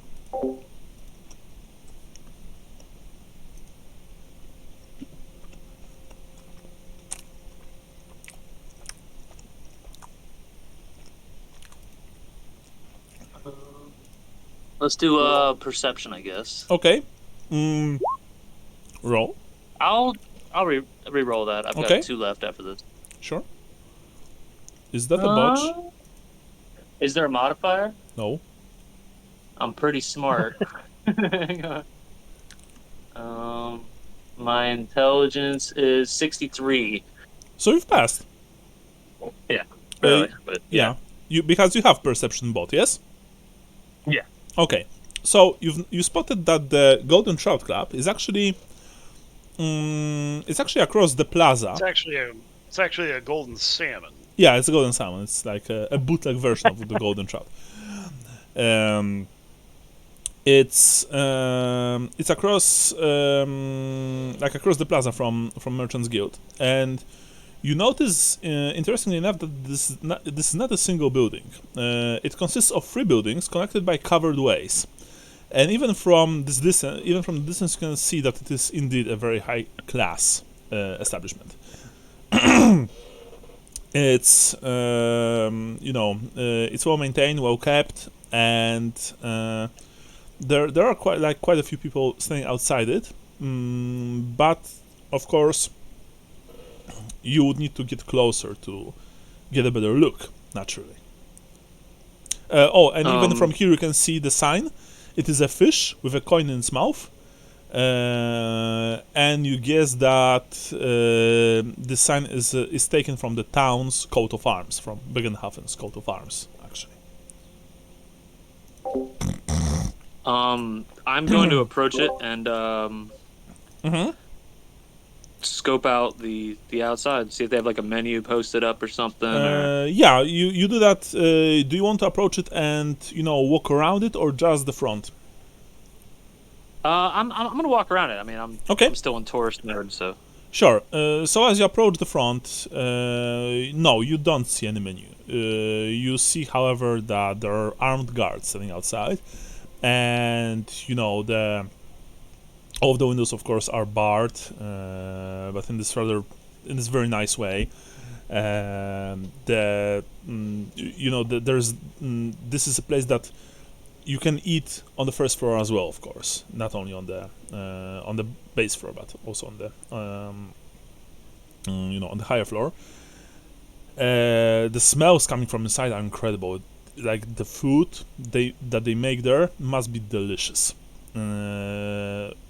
You gathered from the people who are entering and exiting this place that it is indeed incredibly expensive.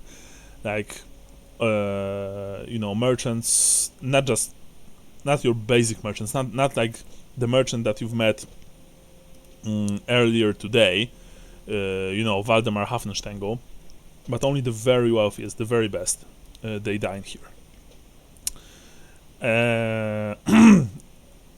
And you also quickly notice that it's probably impossible to sneak from the front. However, as you go around, I'll be right back, guys. Gotta take a call. No worries, no worries.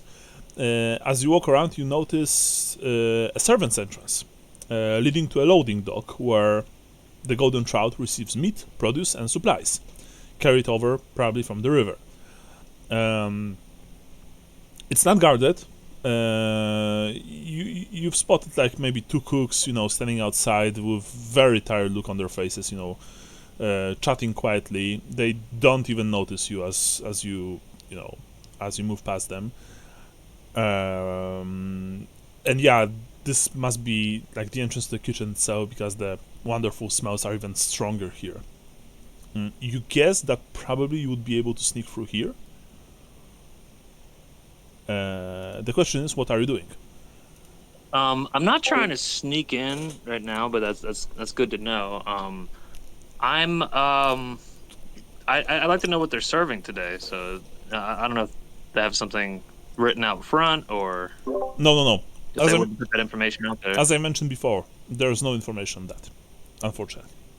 You guess that... and there's guards out front? Yes, the guards are up front, but they don't look like they know what they are serving. They just look very professional for what are essentially inn guards, right? I'm gonna ask them if I could talk to somebody about making reservations for dinner. As you approach the guards, they look at you suspiciously. Sorry. And tell me, how do you want to do this? I mean, you approach the guards, and what do you say? Excuse me, sirs. I'd like to speak to someone about making reservations for my a business partner and I at dinner tonight. You can make reservations here, mine heir, says one of the guards. You can only be invited by one of the members. And you must be recommended by at least 2 existing members and approved by the committee to enter inside. Committee? Yes, committee. We have nothing like this in Altdorf. Shame, says one of them. Then again, you're not in Altdorf, right? Well, in Altdorf, Marienburg, anywhere you go, coin solves all problems. There are some things that the coin can't buy, sir, says one of the guards. I see. And if I were to speak to members, is there anyone who would extend such an invitation? Well, obviously we are not going to ask people who are inside to go out and speak to you, sir. I'm sure that with your coin and your knowledge of the world, he says in this rather mocking tone, Kill this guy. you will find someone in Bögenhafen who will be able to vouch for you. Not sure if you'll find 2 people, but maybe 1. By the way, you know why they are talking to you like that? You look at least a class lower when it comes to clothing as people who walk inside. Like, you have good quality clothing. Everyone that you've seen walking inside have, in games terms, best quality. Even the guards have fucking good quality clothing on them.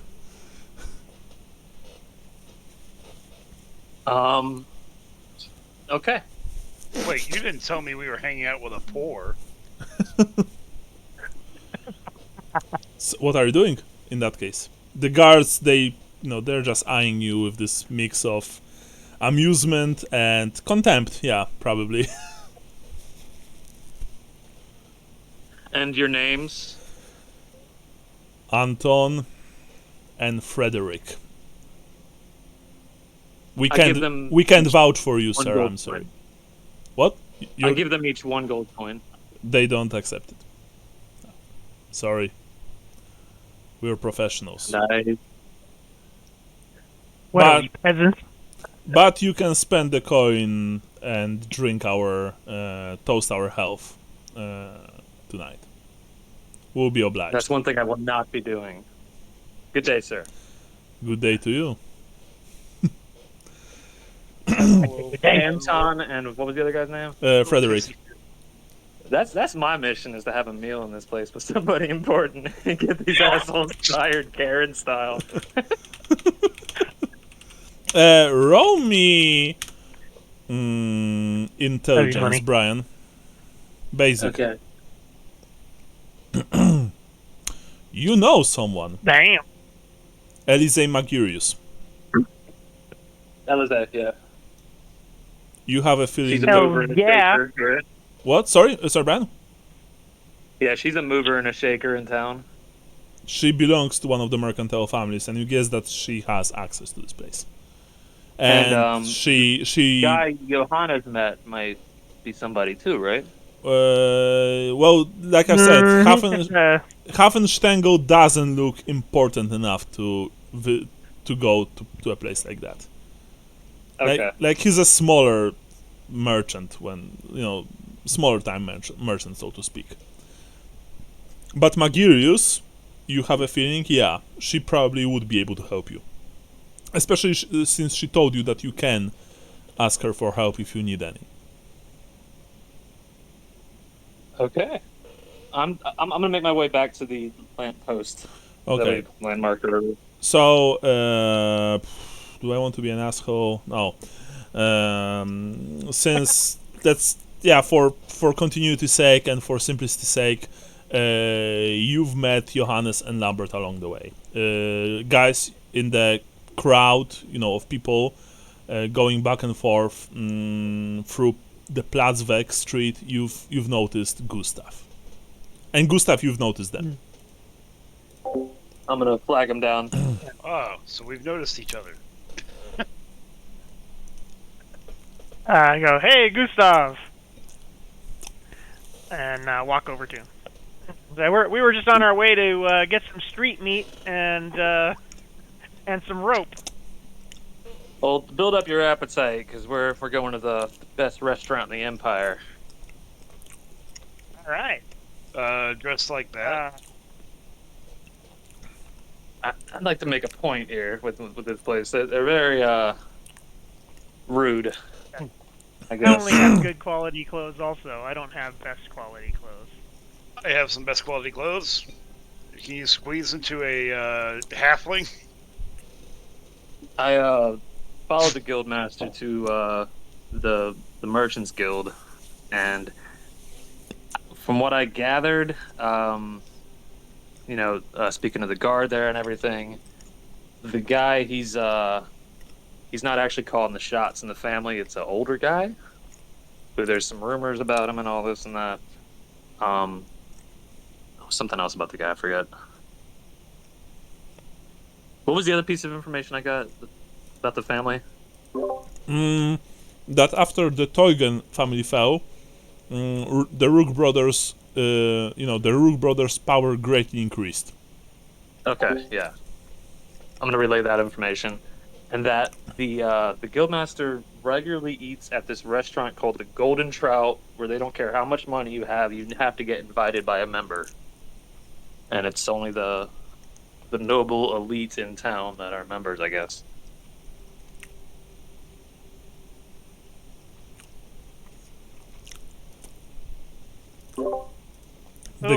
The guys are so shocked that they don't say anything. Okay. I say, It's so delicious, how too. are you getting an invitation? I don't know. Perhaps Alizé, or Oh yeah, okay. maybe she would know where to Probably start. has. Yeah, she might be able to get you in. That sounds reasonable. Probably get all of you in. You have a feeling.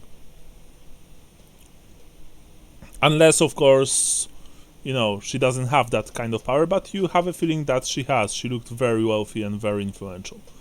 So tell me, do you want to go and find Elysee, or do you still, do a stakeout outside the Did you Merchants guys Guild? find anything out? I'd like not to eat really. a fancy dinner. But all I got a little bit of the lay of the land and was able to shine on the servant when he came out. So I might be able to later introduce myself as an aspiring young merchant, but we'll see. Yeah, I think that's what we need to pretend to be, is some heavy hitters from out of town. Well, I mean, in a sense we are. I should say I gave my real name at the guild house, as well as yours. I refer to you as my business partner. Oh yeah, no, that's fine because I gave my real name to these guys as well. Okay, hopefully that never connects, but No. Well, it very well may connect, and that's fine because, like I said, we are merchants on business. End of so story. this these ordinances about the halflings, is this a racist thing, do you guys think, or is this a business thing? I think it's a racist business thing. I mean, So let's put it this way. I think that they're picking on them because it's racism, but they're doing it especially because somehow it impinges on their own business or impinges on their ability to control said business. no offense to Lambert here, but maybe they'll be more honest or forthcoming if he's not around. We're gonna go to the best restaurant in the Empire and not take Lambert. Now that's racist, by the way. Fucked up. I was gonna say that seems a little fucked up. I would have somebody else taste the next meals you eat. Oh, so how about you're the servant then? Oh god. Oh wow, wow, Oh wow, I get to be there Wow. but not fucking eat. seriously. Wow, way to be a bigger I don't have a lot of fucking halfling dick. friends. I'm not sure how it works. Okay. Invite me as your fucking cook. I my have only lots of halfling black friend. friends. I'm not a racist. Hey, I'm not a racist, guys. I'm just gonna invite my black friend to come with me to this fried chicken shop and watch me eat while he sits there, hungry. Mm. Lovely. Afterwards, I'm gonna have him drive me around. Okay. Isn't Jesus. He Well, calls anyway, me a cracker, but I feel like it's out of endearment. Yeah. Yes. God damn, y'all. Cracker. Yes. Cracker is an endearing term. Cracker is Yeah, like a slur for white people in the States, right? You guys keep this shit up. I'm gonna go find that Slayer and tell him you called him a stunty. Well, I say, gentlemen. Okay. First of all, let's walk and talk. So. No, you are walking and talking. By the way, I presume Yeah, that yeah. you know. Okay, no. But I was just trying to defeat this slightly. I say, here's the thing. Lambert is our business partner, but it's because he helps us spy on those nosy halflings. Wow. No, seriously. Yeah. So he's one of the good ones? Yes, he's one of the good ones. No, seriously, Lambert, what do you think about that? That you are our business partner, but you help us with inroads into understanding the mind of the halfling merchant. get us better deals. Cricket. A bit of a self-hating halfling is the role you'd have to play. Uh, Well, only if we're questioned on it. You see what I'm saying? It's an angle. It's a you know. Or you can just not come. I don't give a shit. There was a servant's But I think entrance that maybe. No servants. He's done the servant thing. He's a business partner. Let's go. Where's that chicken leg? Or turkey leg, or terror bird leg, whatever it is. I don't have a good. I don't have a good. I like how concept this of is just a unilateral decision that I'm not taking part in. Well, no. We're asking you. Okay. I mean, what do you come to do? Okay. I mean, we work together. I don't see, like, did they say no halflings at the front? If you're under this high, you cannot eat here? No, but the guy that Can I not just be your incredibly deformed, fat child? Well, I think what Gustav is concerned about is that they're racist against halflings, and that'll be a point against us. And so that's why I'm saying that no, you know, you know, he's one of the good ones. That's important. He's one of the good halflings, not All the right, ones who steal and stuff like that. I am willing. I am willing to undertake the part of a very obedient, whipped halfling servant / slave for this plan of yours. But I require two things. Are you guys listening? Okay. Yeah, I I am. I'm going to get as belligerently drunk as possible afterwards, and you're going to pick up the tab. Well, that goes without saying. Uh, But here's the thing. I personally don't want you to be my slave manservant. I want you to be my business partner. That's it. Same For what kind of business? We're merchants. We sell stuff. Import export of what? Like you don't think some a highfalutin noble or merchant is going to ask, well, what do you sell? We sell stuff. Like that's. We have a fan out back. Yeah, no. Hold on a second. So that is a question. That's something that I feel like I would know from having interactions with Vilmar Edberg. Mhm. What is his business? What is his mercantile business? I feel like I would know that. That is actually a very good question, Sean, and I can tell you that you don't. He never. I don't know. Okay. He never specified that. Mhm. Hanna also never told you, but then again, in the Empire, unless they take active part in their family's business, kids or relatives often don't know the details, especially women, since this is still a patriarchal society mostly in the Empire. Not to I'm gonna dig. Oh, sorry. Yeah, sorry, not to the extent, for example, of how it is in Bretonia, but that Hannah doesn't, she doesn't have any interest in that. Yeah. She's not participating, stuff like that. You don't know what her father deals with. Probably quite a few things. Sorry, go ahead. I have to say a few things, and hear me out. All right. So, quick question: we're trying to dupe him into letting us into his house, correct? Well, of trying to suss out what he's all about. So maybe in his house. Dupe him into being fourth will with some information, right? Yeah. All right. So here's what I'm thinking off the top. Yes, me and you are business partners.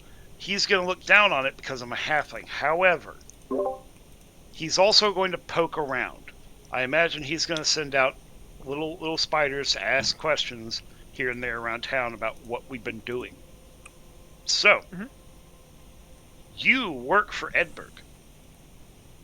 I am working with you and working for Edberg in the import of fine Bretonian cuisine, because up until a little bit ago, we did have Gaston here still. Gaston had to return for his quest, but Gaston was our liaison for fine Bretonian cuisine. So that will give us play on if he digs deep enough, they'll know. Well, they were walking around with that fucking Bretonian knight. It's hard to fake that. But I can bullshit my way through some Bretonian cuisine. It's all duck livers and boiled quail eggs and heavy sauces, and it's just awful. Yeah. No pickled eel anywhere, whatever. Well, like I said, so what I'm trying to do with this scam, if you will, is keep as close to the truth or as much of the truth as possible to make it believable. So well, that's believable. We both work. Yeah, no, it is Edberg believable because I took this contract. Right, exactly. We do. All right, then I'm on board. We work for Edberg. Yeah. Okay. Then what part? So I'm playing a business partner. You're playing a business partner. Yeah. What about? Yeah. And Gustav is a business partner.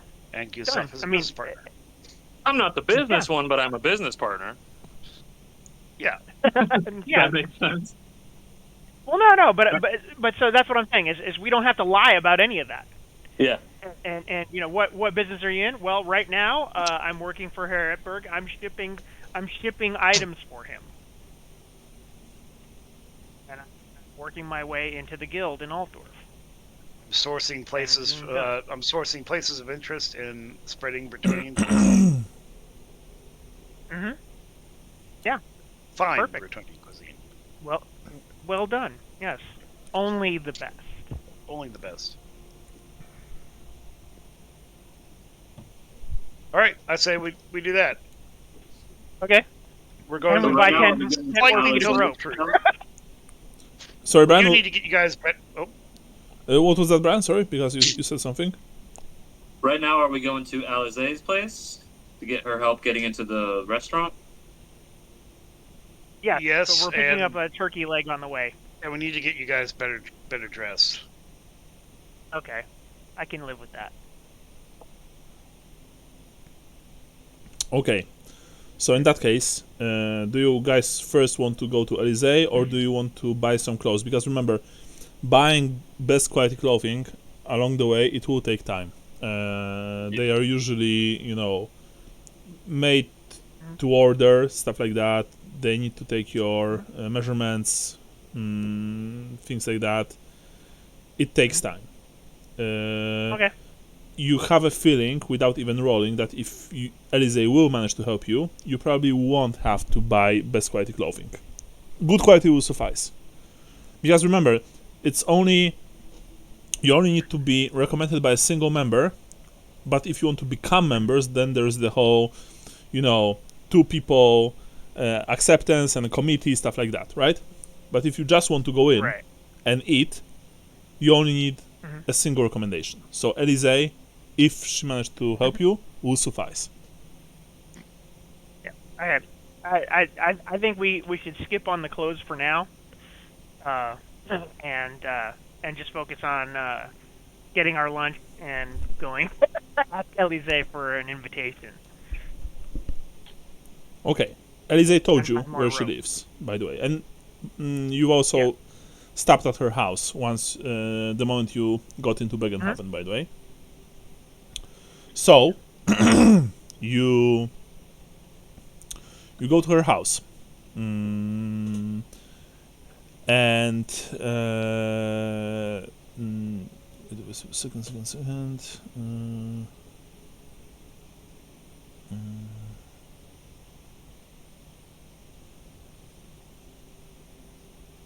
Yeah, her family townhouse is located in the artisan quarter.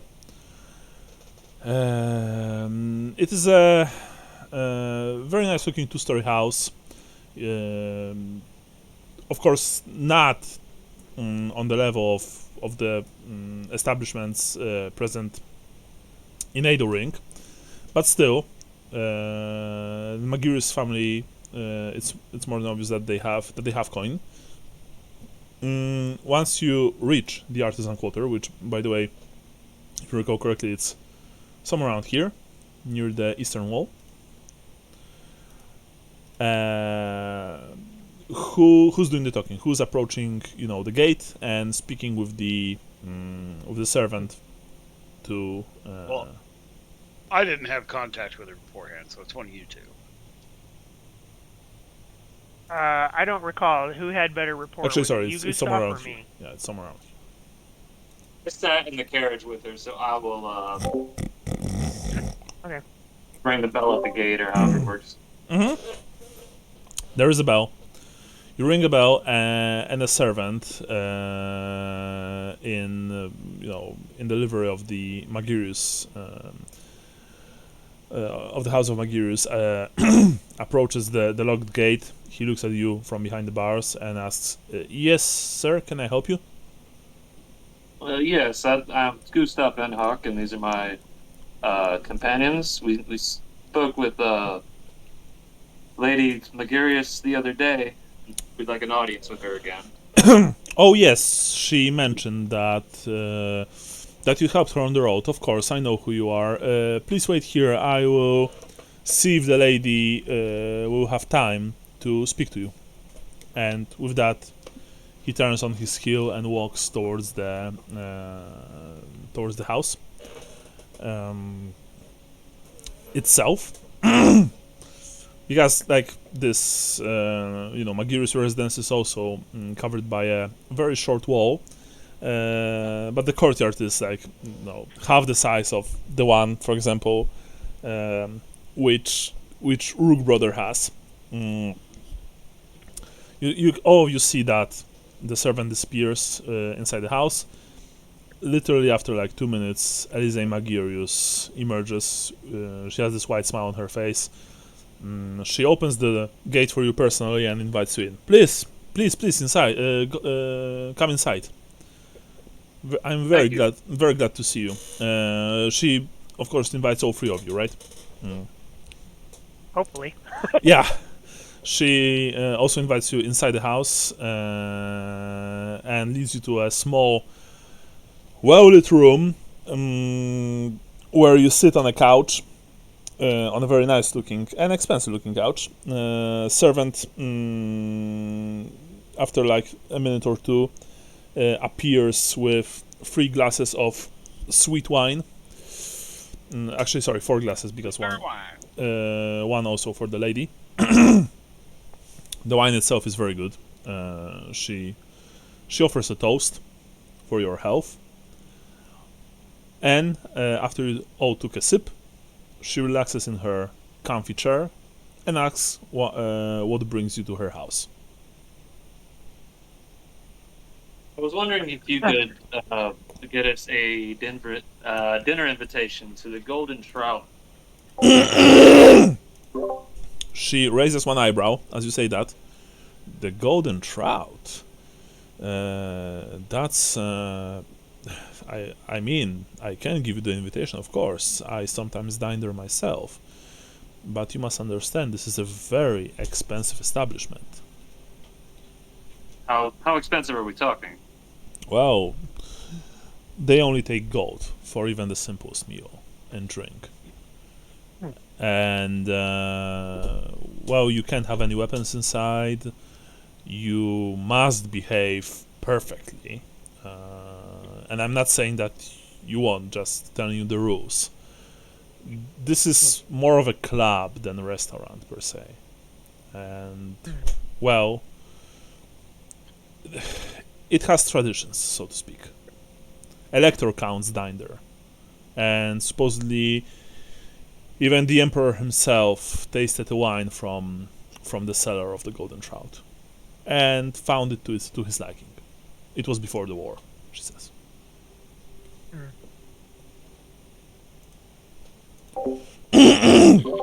But of course, I can get you inside. It will be my pleasure to help you. Actually, I am quite it's hungry, so we can go even now. I'll ask to fetch my coach, and we can travel there in style. She says. Delightful. What? Thank you. Oh, I said delightful. Thank you. very well. That's very nice. That's not a problem. She says. She takes a small golden bell, rings it. The servant, the same who brought wine, comes in. She says, "Prepare my coach at once. I will be taking my friends to the Golden Child for lunch." Of course, lady. She says. Sorry, he says. And with that, he leaves. Elise gets up from the chair, and she also she gestures for you to get up as well, because probably the coach will be prepared in a matter of minutes. And as you go to the as you walk towards the street where the coach, as you enter the street, you can see that the coach is already parked there. The same coach, by the way, which you found on the road leading to Bögenhafen. She asks you, but if I may, I would like to ask why do you want to eat there? Is there a reason? Specific reason? Well, you must know. Trying to learn about the Merchant's Guild Master. Hmm. From what I understand, he eats so regularly. I was hoping maybe we'd be able to speak with him. Rook brother. Oh, I don't think you'll be able to Correct. speak with him. She says, he's a very private man, and he has incredible influence when it comes to Bögenhafen and its surroundings. He is the guild master after all. Not to mention, a word of advice: you don't just speak to a man like that. You must know what you want to tell him, what to ask of him.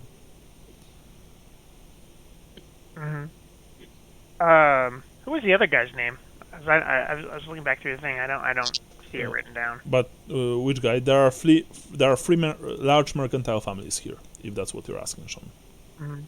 Well, what I was asking was we were sent to Rugbroder's house because he was in town, and then there was somebody else who wasn't getting back until tonight, and I don't remember that person. Oh, okay. When you were talking with the halfling, right? Yeah. He told you. Sorry, Matchwike suspects either Gosbert Rugbroder or Heinrich Steinhager as being the kidnappers.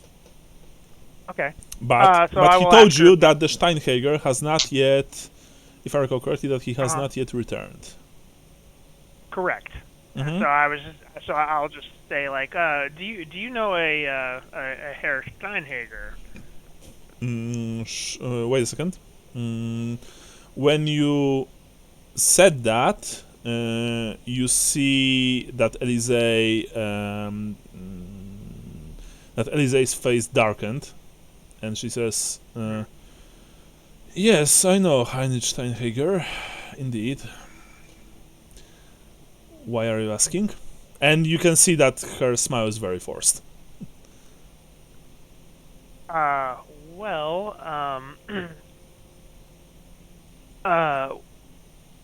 We think that he may have something to do with the abduction of our two halfling friends. The halflings that you found on the road, she says. Yeah.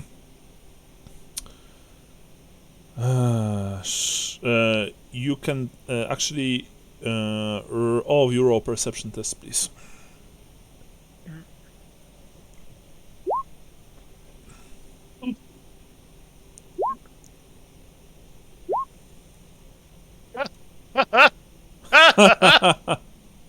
Do you want to reroll that, Johannes? Because this is the worst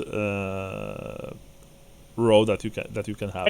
I didn't roll a 55. What did I roll? 100. Oh, I rolled a 100. Yeah. Right. I will definitely roll. No, I was looking. I was like, hey, what do you mean? I rolled a 3. Okay. No. I had. Yes, I will definitely re-roll that. Mm-hmm. Okay, It's not a botch. so what happened was that you are speaking to Elise when suddenly the coach hit probably a loose rock, like a loose cobblestone on the road. The coach rocked, and you've almost flew into Elise, or more specifically, into her rather ample breasts. Fortunately, at the last second, you managed to avoid going nose first into tits, and instead you just slammed into her. So there was no, there was no shame, because all of you practically got, rocked by this bump. But still, you're probably like, oh, I'm sorry, and she says like, oh, that's no problem, don't worry. She even, hammered her fist at the coach like back wall and shouted very loudly, "Watch how you're driving!" to the coachman. So only Lambert and only Gustav, you guys were the only 2 out of 3 to notice that the moment that Steinhager was mentioned, Elise got very defensive and it's clear that she doesn't feel comfortable with this topic.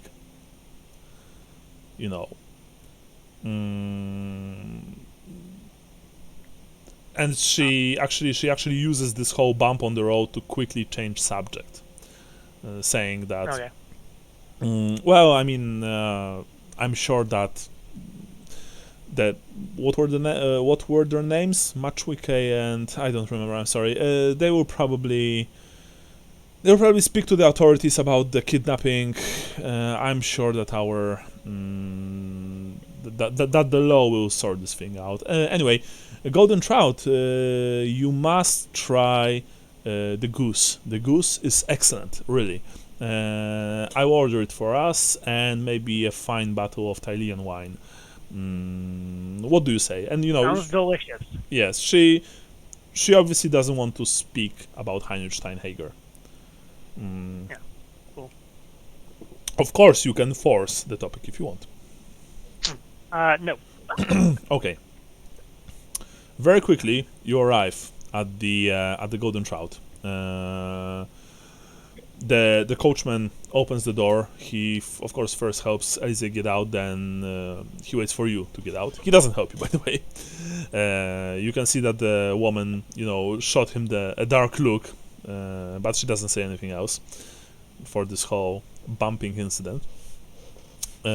She approaches the the door to the club with 3 of you in tow, and Gustav, you see the 2 guards. They noticed you, of course, and they see Elise, and their eyes are getting wider. One of them mumbles, Fräulein Magirius, hello, how can we help you? I'm here to take my friends to lunch. Are there 3 tables available? And both of them, they just lock on you, Gustav. And they're like, we'll need to ask. Then please do. And one of them goes inside. I snap my fingers. The other one looks at you, mostly at you, Gustav, with this mix of, surprise, loafing, and Anton and Frederick. Frederick. That was very not memorable. But I'll try now. He looks at the one remaining guard. You think that it's Frederick. He looks at you as he wants to say something very unpleasant, and you can see it on his face, but then he looks at Elise, who has this rather nonchalant look on her face. He just clamps his mouth. He doesn't say anything. And Gustav, you know that you've won, by the way. I'm done. Yeah. That's all I ever wanted. Yeah. Like, mission? What mission? I just, these two NPCs. Quest complete. Quest complete, 100 XP, baby.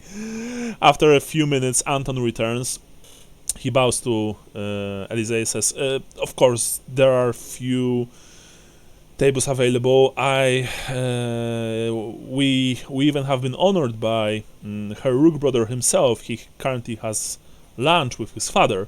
Oh, really? That's interesting, says Elise. Anyway, can we go now? We are really hungry. Of course. And, you know. But says the guards, one of the guards, you know the drill, miss. Naturally. And she unclamps a very elegant looking dagger that she has at her hip. It's more of a ceremonial, thing than an actual weapon, you guess. Hands it to him, and the guards look at all three of you and say, Club's policy, mine Eren, we must take your weapons. They will be returned to you after you leave the place. Alright. I hand him my rosewood club. Mm-hmm. I pull off my brass knob club. Okay. Pull the dagger up out of my pants, Pistol? and hand over my best craftsmanship pistol. Yeah, only 250 gold crowns. My bejeweled pistol. Yeah. Your piece, so to speak. Mm-hmm. Okay. Same. I hand over all my stuff, so that would be my regular dagger, my club, and my fancy dagger, and I guess my sling. Okay, sure. Or is that not? Every single weapon. They take the weapons from you, and as you go inside, you can see that first of all there's a servant ready to take you to your table. But there's also like this large, tall basket, and the weapons are stashed inside. The basket then is closed, and there's actually a lock on it, interestingly enough. And so the servant, he bows very low to Elise, and he bows not so low to you, saying, please, Lady Magirius, allow me to take you to your table. It's on the first floor. Delightful, says Elise. And so you move through the Golden Trout. You can immediately see that it is everything that has been advertised, so to speak. The tables are covered in thick, luxurious clothing. The chairs are, of course, plush, and they have like those high backs. Very, they look very comfortable. The whole place is covered in in thick rugs. There is, of course, music played, and not by your average old world bard, so to speak, but by a professional musician.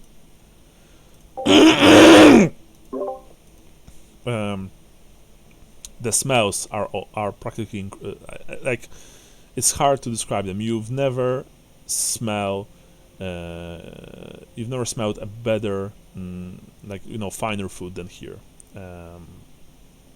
Like the mix of spices, of just different ingredients, it's simply incredible.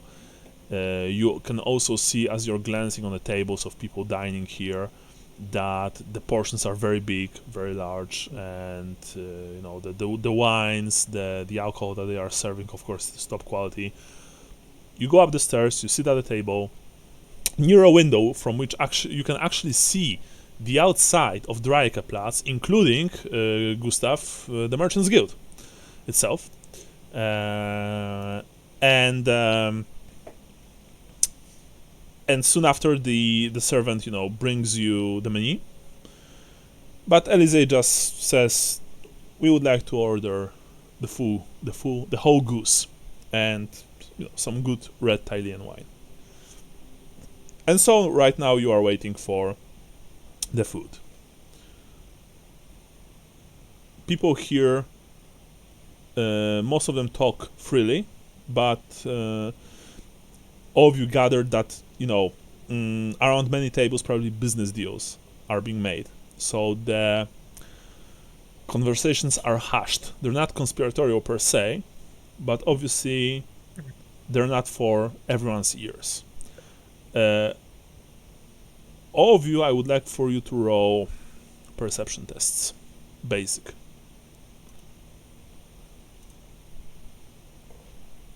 Nice. I would like to luck that. Sure. There we go. So only Gustav left. I would say that's a no. Okay, so Lambert, Everybody Gustav, you're just, admiring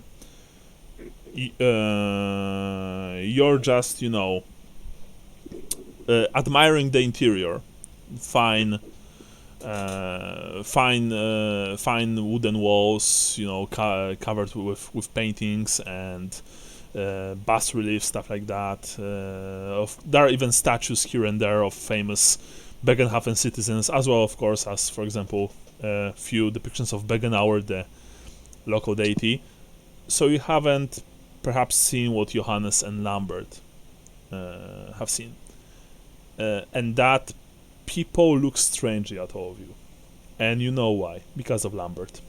They are looking mostly at him like they're not sure why he is here. Lambert, you know that. We decided he's coming in as a business partner and not a servant, right? Yeah, but still, he's the only That halfling is correct. here. He's the only halfling here.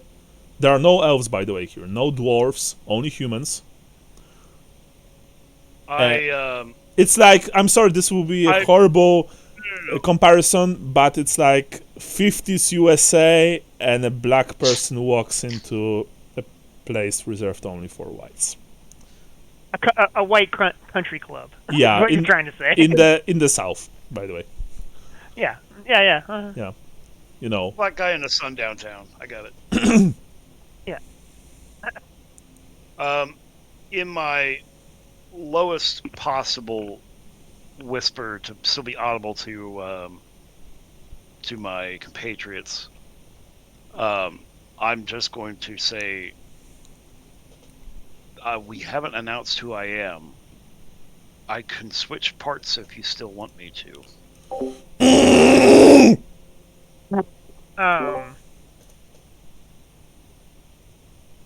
I don't feel like that'll be necessary. Okay. Let Renaud guide you, my friend. That's Let true. Renaud guide your bets. Can I make a quick roll real quick? 4? Personal. I just want to see how I'm gonna go. It's a chance thing. It's a Renaud thing. Okay, but is that like a mechanic or something? No. I'm calling it a coin flip. Okay. At the table. Well, okay, but you also know that in a place like this, tossing coins at the table is probably a big no-no. I don't know if you care, of course, but you know. I think he's just randomizing what he's gonna do. Okay, go for it. I know 150 something and. Yeah. All right. Okay. All right. I got it. I know what I'm doing. Okay, nice. Actually, I'm going to roll for Elise. One very quickly. He also flips coin. She leans to you, Lambert, and she says, Master Cherryheart, do not worry about those looks. You're with me. I thank you for that, lady. She smiles at you in a genuine way. Oh, by the way, as you were walking here, Gustav, let's say that only you've noticed that Rook Brother was actually sitting downstairs.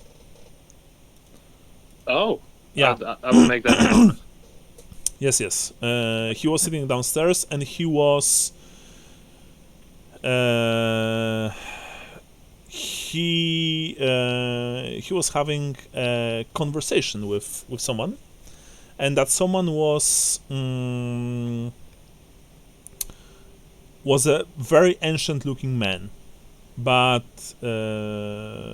that's all that you managed to catch a glimpse of, and they are below you, when like a floor below. Right. So, what are you guys doing? You have a feeling that it will probably be at least a couple more minutes before you get your food delivered. Elize just, she looks around, and she nods to a few people whom she recognizes, but that's it. And you said that's not the kind of man you just approach and make conversation with. Well, I mean, you can try, she says, but and I think that his bodyguards have been left outside, given that they are armed, but it could end very badly for you if you choose your words in a not correct way.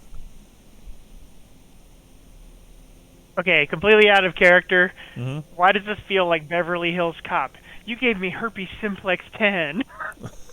I saw that movie, but I don't remember that scene. Wait, he breaks into the fancy place and he convinces the guy to let him in because he says that. Oh yeah, the maitre d' guy. Yeah, he says the maitre d'. It's like oh, it's like oh, that's kind of personal. But if you I think he gave me herpes, or I think he might have herpes simplex 10, and he should get himself checked out. I'm like, oh no, you go in and talk to him yourself. Okay. I need to rewatch this movie, by the way. It was very good. I remember that. Yeah. Actually, the new one. It's on also Netflix good from what I heard. Yeah. Yeah. I enjoyed it. Anyway, but Yeah. I mean, the Beverly Hills Cop franchise, very funny. She also says, and it could also impact me negatively. If you understand what I mean. Yes, we definitely don't want to do that. I stare, my eyes burn a hole through Gustav. Mm-hmm. For we value your friendship and the favor that you have bestowed upon us by letting us dine at this wonderful establishment. She smiles slightly. Thank you. However, if you... And she leans so that all of you can hear, but she speaks very quietly. However, if you want to perhaps overhear what he's saying, you can go downstairs. There's a wine bar there, and speak to a waiter. Tell him that I perhaps changed my mind and would prefer Estalian white over Tylean red. And who knows, maybe you'll hear something. And she winks at you in this rather, gangster way. Okay. Hey, rock, paper, scissors. Who's going? I thought it was kind of pushing it, flipping a coin. I'm not going to do that. So, who wants to be the guinea pig? Would you guys want me to do it? I don't feel safe going off on my own in this place. Okay. Gustav, any thoughts? I was already seen in the Right. the Merchants Guild earlier, so I'm not sure where I would go with it. All right. It Well, looks like I like said, a I'm job not for approaching Johannes. Yeah. Doody! the least IE guy of the group. All right. Yeah. Cool. Yeah. So, As I fall down the stairs like Gerald Ford. so you get up? I get up and I go down to the. You go down downstairs to the wine. towards the wine bar. Okay. You go downstairs. As you move past a few tables, you can overhear hushed conversations from people, and you hear one old man muttering, "I swear to Sigmar, they will let anyone here these days. I must rethink my membership to let those thieving animals sit at a table. This is disgraceful.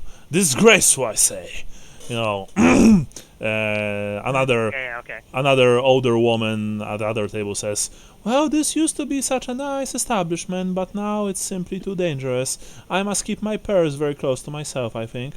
Yeah, your general, you know, white people racist stuff.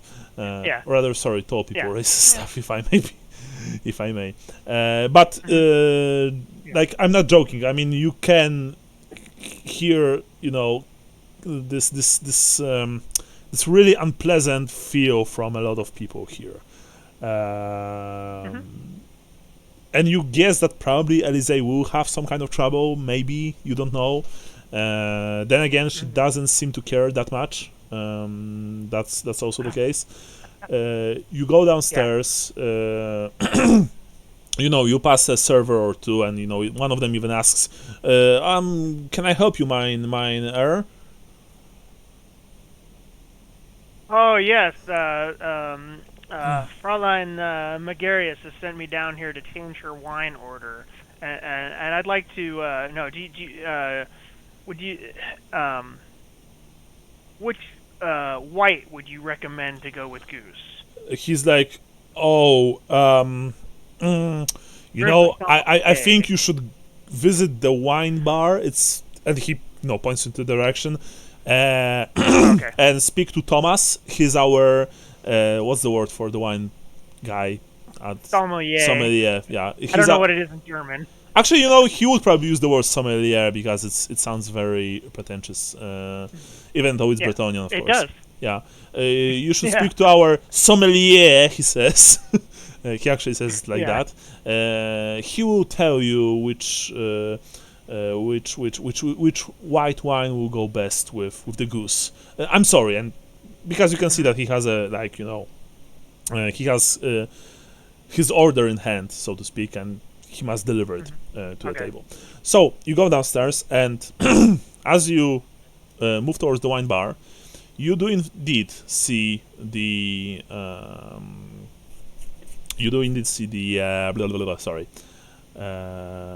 the guildmaster, Gosbert, Rookbrother. They are sitting at the table in the main dining hall, so to speak.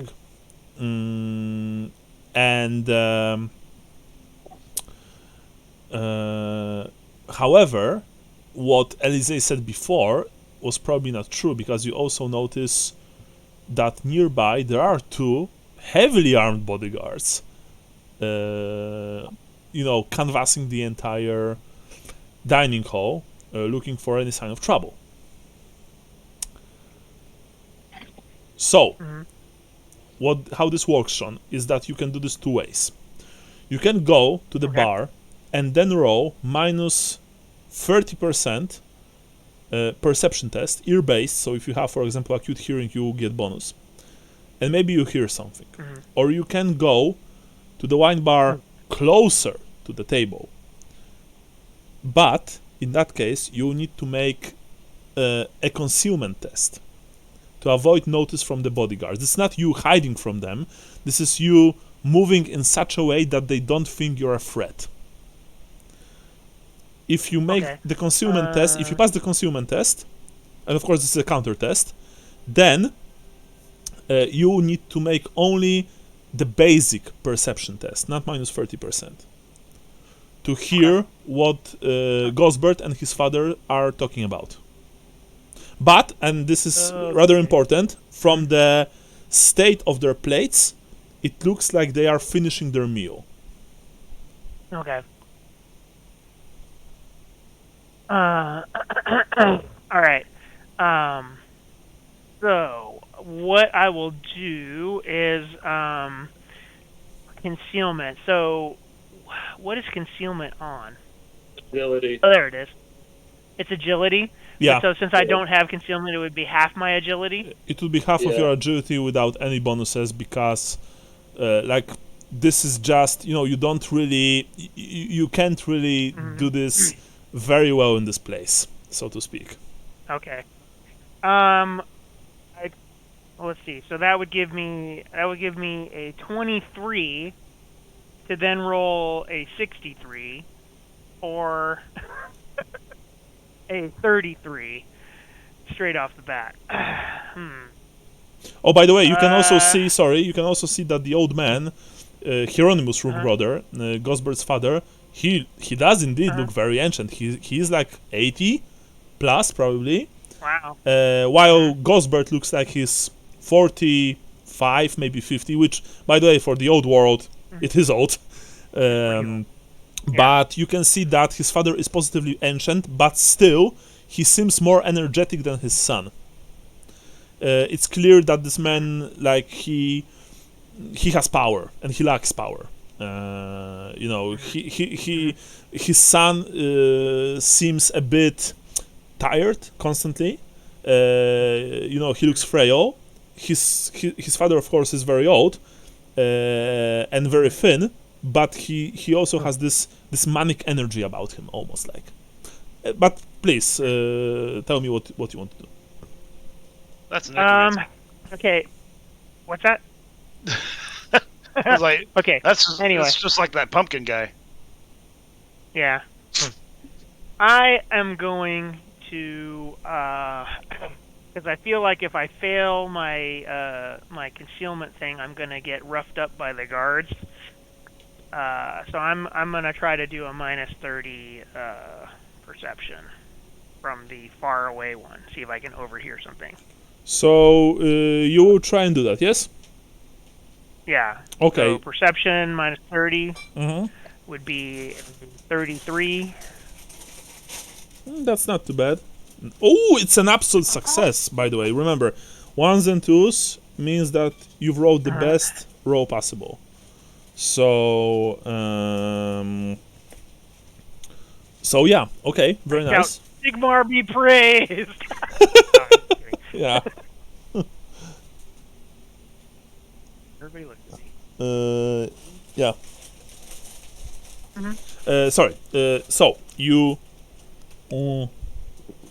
go towards the bar, the wine bar, which you can see that it is indeed very well stocked.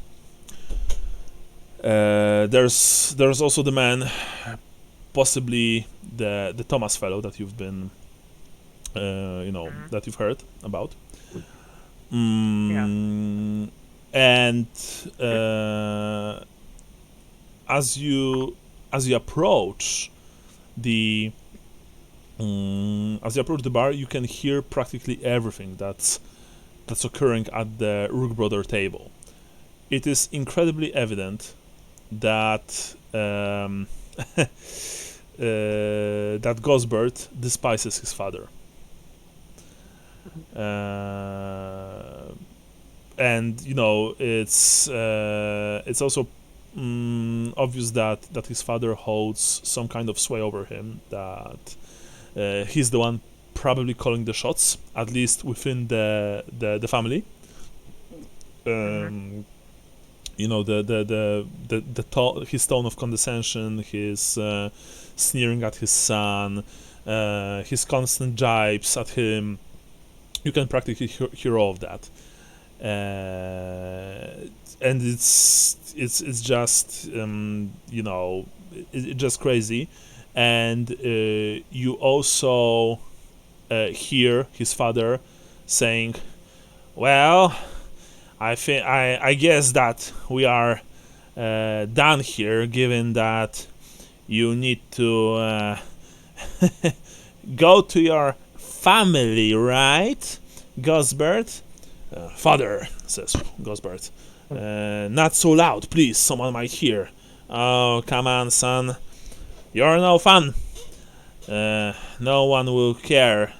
No one would care if they find out that you have a father, please, says Gosbert. Ah! The old man, you know, he makes this hand gesture as if, you know, oh, shut up. and says, I can't believe that my loins helped to create such a sniveling wretch like you. Well, I think I'm done here. Go meet your woman in this squalor and filth. But don't come running to me. If you sire any more illegitimate bastards. And with that, he gets up. And for an 18-year-old, he rather quickly moves towards a nearby coat rack. One of the bodyguards offers to help him, but he just, shoos him away. Away with you. The old man grabs his coat, puts it on, and then just leaves. You can see, as you are standing right next to the bar, and actually talking to Thomas, saying that you want the Estalian white and not Tylian red, you can see that Gosbert's face is just flushed with red. As he takes one last poisonous, hate-filled look at his father, going to the door. Mm-hmm. Cool. Yeah. So, what are you doing? I'm just telling him, chop, bring us up the Estalian white, my good man. Of course, sir, says the server. I will find a vintage suitable for Lady Magiri's taste. And, with that, he very pretentiously begins to examine the bottles standing on wooden shelves behind him. I will deliver it to the table personally, he says. Looking at you with Very this good. look of, you can go now. Please go now. Fuck off. Yeah. I thought so. Yeah. So mhm. I make my way back upstairs, and I say, I found something very interesting. Yeah, you guys, you see that, Johannes returns after like 5 minutes probably. He sits back at the table. Johannes, please, go ahead.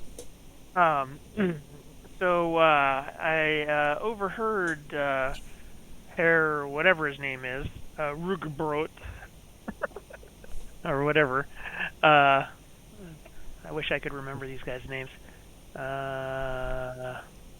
Anyway. And Luke brother. they, Luke brother. Rugbrota. Yeah. And it would appear that we might be able to gain some leverage. He may have maybe having an illicit affair of some kind, according to his father.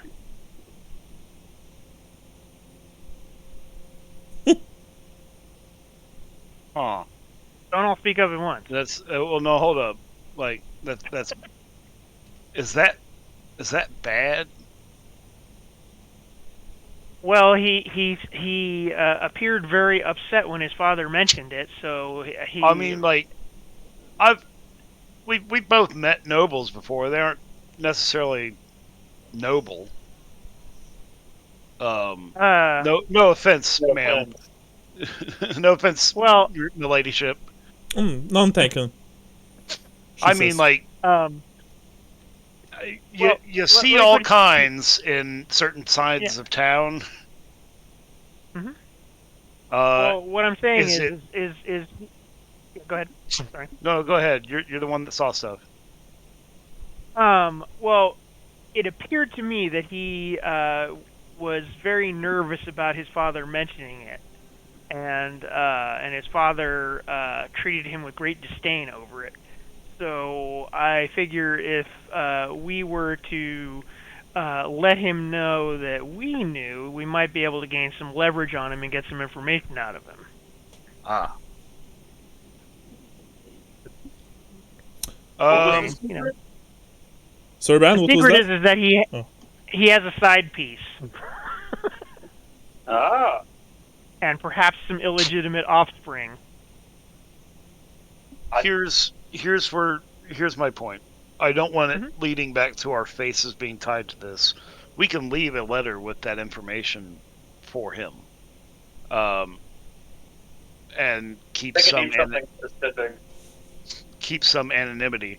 But also, we don't want it being tied back to our employers if we're asking for a countervote on this one specific policy.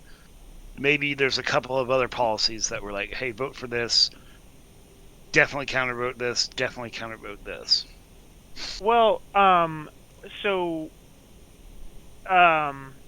well, here's the thing. So they wanted information on this guy, or these two guys, right? So at the very least, we have information. Hey, guess what? He has a side piece. Make what you will of that. I mean, that would be the simplest way to do it, or we could verify what it is, and then go from there and see if we wanna press it further. I think we need to verify. You know that he left just now, and he will probably go there right now. So you have, if you want to follow him, it's probably now. Or wait another day and maybe hope to follow him, So, Lambert, maybe that's... tell you what. Yeah. It's definitely Lambert's jam. All right. No, I'm down. Blackmail the racist.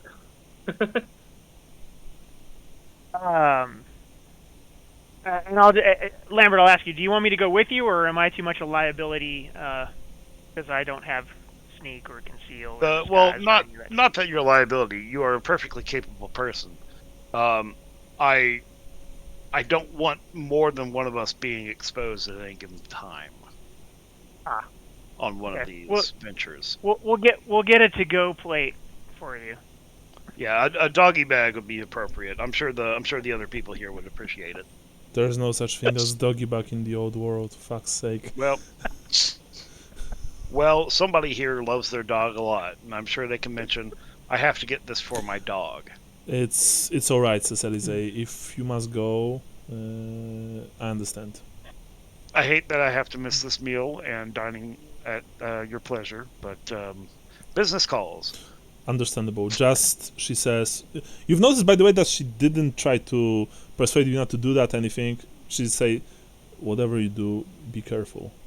Those people, the people in power, they don't take lightly to their secrets getting revealed. I'm friends with a dwarf slayer, and I walk out. Yeah. She has this look of, she probably doesn't know what a dwarf slayer is, but she just nods as she, as she understands, out of politeness, probably. Yeah. Anyway, you get up, Lambert, I presume, right? And Yeah. you go out. Johannes and Gustav, you stay with Elise? Yeah. Yeah, I think for now. Well, I just assumed that you were going to stay because it's part of your rubbing it in these guys' face that you had a meal there. Yeah. And that's why I was like, Lambert I might feel be like there to help, though. What do you think? Well, but my point being that he had a point about not all of us being exposed, or not more than one of us being exposed, and also I feel like for the sneaky stuff, I'm just not. That's not my jam. I'm not sneaky. Hey, look at me. Okay. Over here.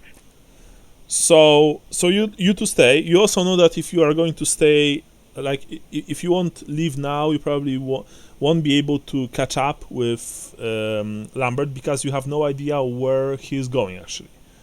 I also presume that you have some kind of a rally point if things go south. I thought it would be Cadbury's. Yeah, probably just pack Cadbury's. Yeah. Okay. Yeah, that's Okay. Cadbury's is like it was the brand of a chocolate. I can't get it out of my head. Cadbury eggs. Yeah. Yeah. Yes. So Cadbury Well, it's cream. filled with the cream of society. nice. That's good to know. So anyway, you two. So I just want to make sure you two are staying, right? Correct. Yes. Okay. Lambert, you go outside.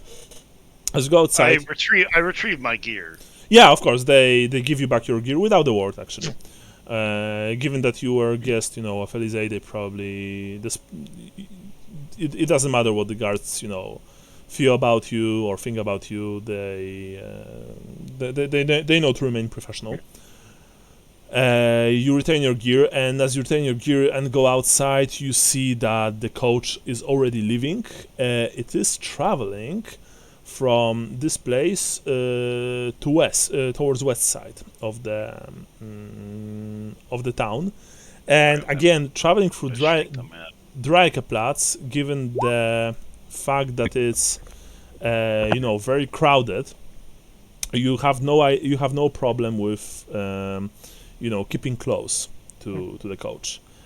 Both Rook brother and his two bodyguards are inside, and naturally, eventually they reach the buildings somewhere around here, and they start driving one of the streets in this section of the town. This is actually the poor one of the poorer quarters of Bögenhafen. Very similar to the place on the other side of the river, except maybe this isn't as dangerous as the one on the other side, but this is still the low-class residential commercial district. And very quickly you can see that most of the buildings in this area are little more than slums. The streets are unpaved and fouled with all sorts of filth and ordure. Taverns are of the cheap and nasty variety with low ceilings and smoky atmospheres. Strangers, including you, especially how you are dressed, are regarded with universal suspicions at best, and you have a feeling that one wrong move from you and there will be trouble, because there are groups of thieves and worse people here that you've spotted in the side alleys, on street corners, in dark entryways to the buildings. This is not a nice place to be. How far is this from Cadbury's? It's very far, because Cadbury's is somewhere here. I gotcha. Cadbury's is on the far east, you're on the far west.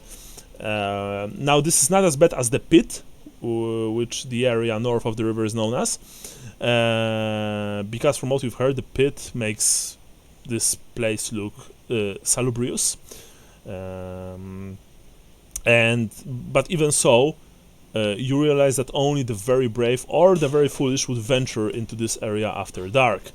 However, fortunately now is daytime, and so lower class citizens, laborers and the like, they frequent this area. That said, your professional eye already registered a few people who are probably thieves and footpaths. Not to mention there are, of course, a few beggars here and there. Although probably most beggars prefer to work in the more lucrative areas of town. I'm going to use the secret language of thieves. The secret language, remember, is or secret science, because secret language is your speaking language. Let's see here. What is it? It just says thieves. Secret language thieves. Yeah, you need to get signs. Yeah, I think. Signs is that for example, where where a safe place is, safe house. Oh yeah, no, this is language. Stuff like that. And secret language is that you are talking with someone. So unless you want to speak loudly on the street using secret language, that's You said it's a crowded street. It is crowded street, of course. And that the coach is moving slowly. Yes, it is. I'm going to make my way, still following the coach, but make my way over towards the footpads. Okay, sure. And I want to say, in my garish clothing, that if you keep watch and you don't get involved, there's a crown in it for each of you. Okay, so first of all, I would like for you to roll me perception test to make sure that the people that I've mentioned are footpaths, because I've told you that you think. You're not sure. Okay, yeah, They are definitely footpaths, sure. You approach a group, and they look at you, like maybe 3 men and 1 woman, dressed, of course, poorly, very poorly. One of the guys even whistles as you approach, like, look at him. He looks mighty fine, those clothes, eh? He says. What you doing here, little man? You get lost? You get better at your trade, you can afford stuff like this. We are perfectly fine the way we are, says another one. What are you doing here? We don't know ya. We haven't seen ya before. You some kind of a snitch? No. I'm doing a track. And I need you to stay out of it. Ah, I see. Keep a watch. Make a holler if the guards are coming around, but don't get involved, and there's a crown in it for each of you. They look at each other, they look at you. I sleight of hand, or do I need to roll sleight of hand to pull 3 crowns? No. Let's say that you can... with a coin between the fingers.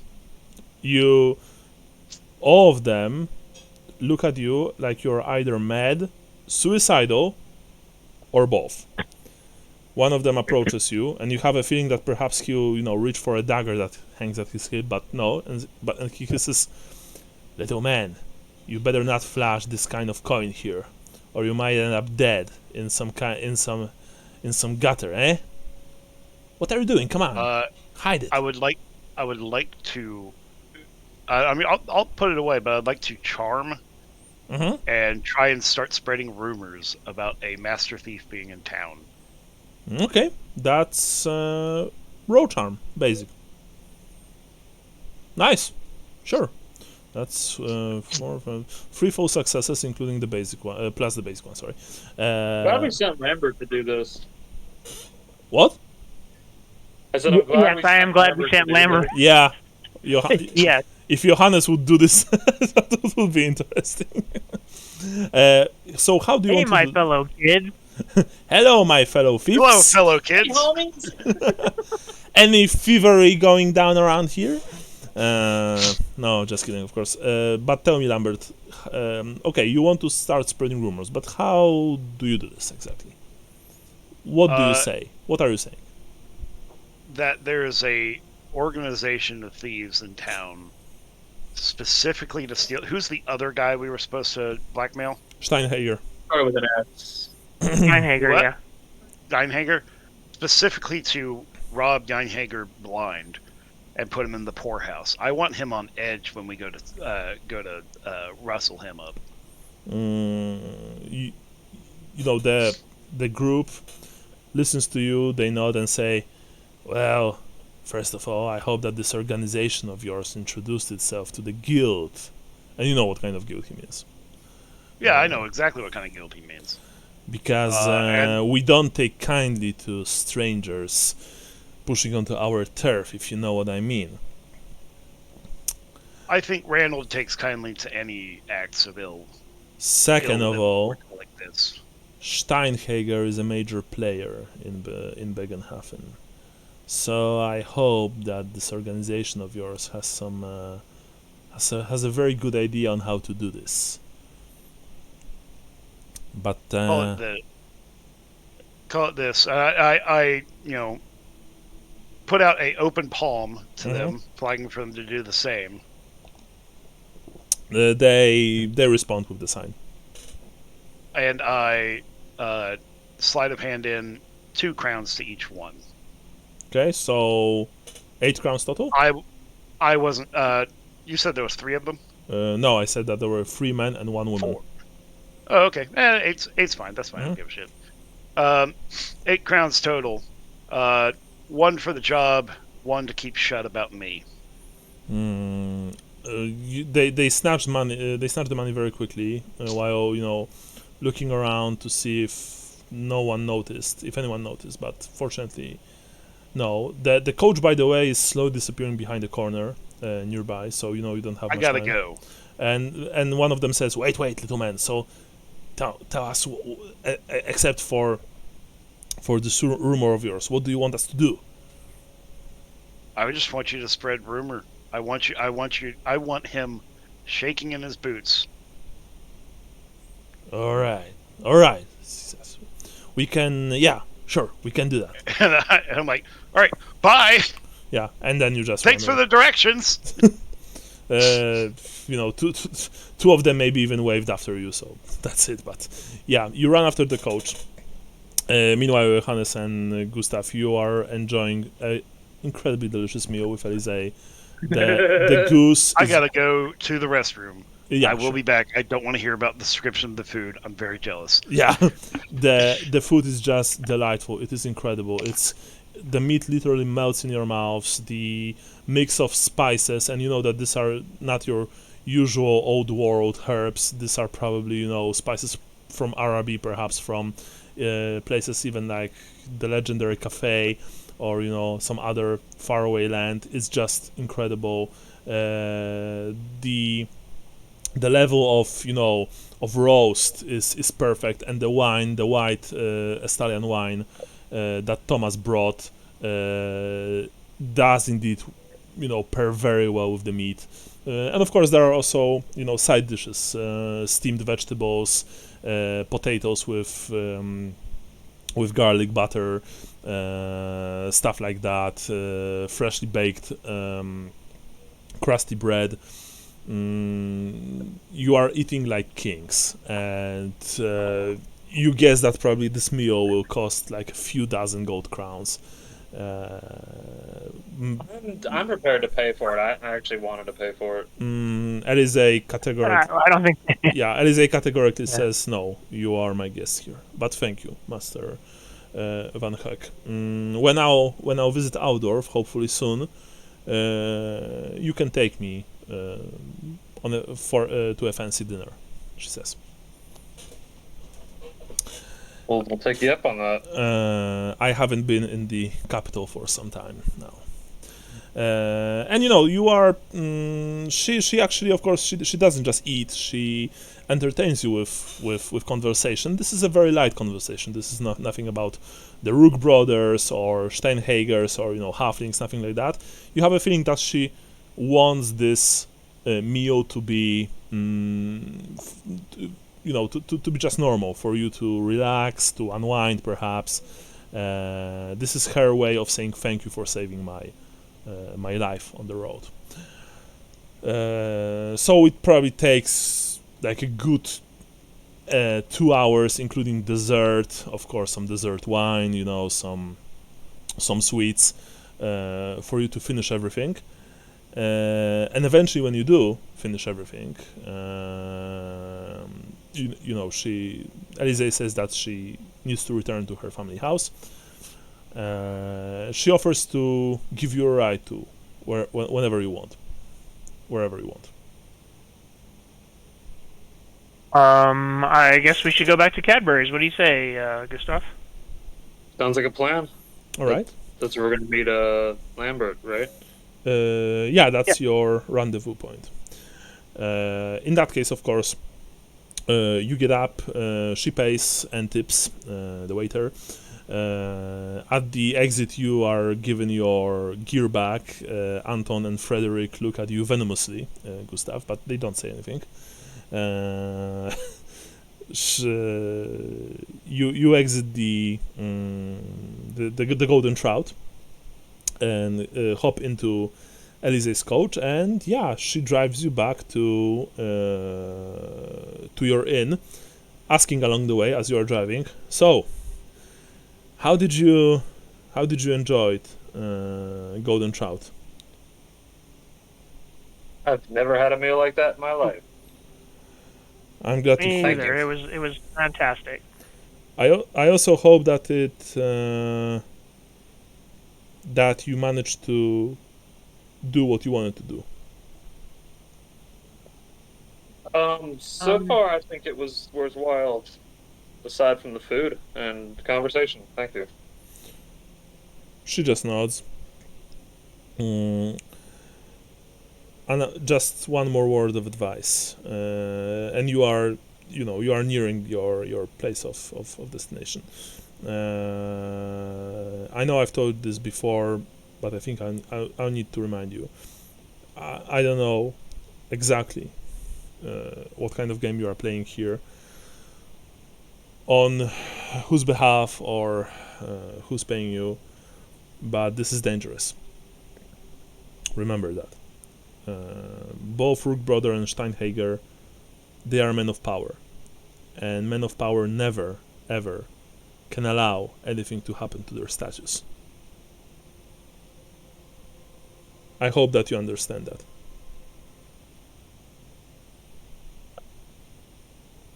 Yes, loud and clear. Yeah, she doesn't say that, in a condescending way or anything. She genuinely thinks that, that it's probably good if she reminds you that. Sorry. But yeah, if you need anything else from me, then don't hesitate. If I'll be able to help, I will help, as long, she says, as it won't do harm to my own bloodline. I'm sure you understand. Absolutely.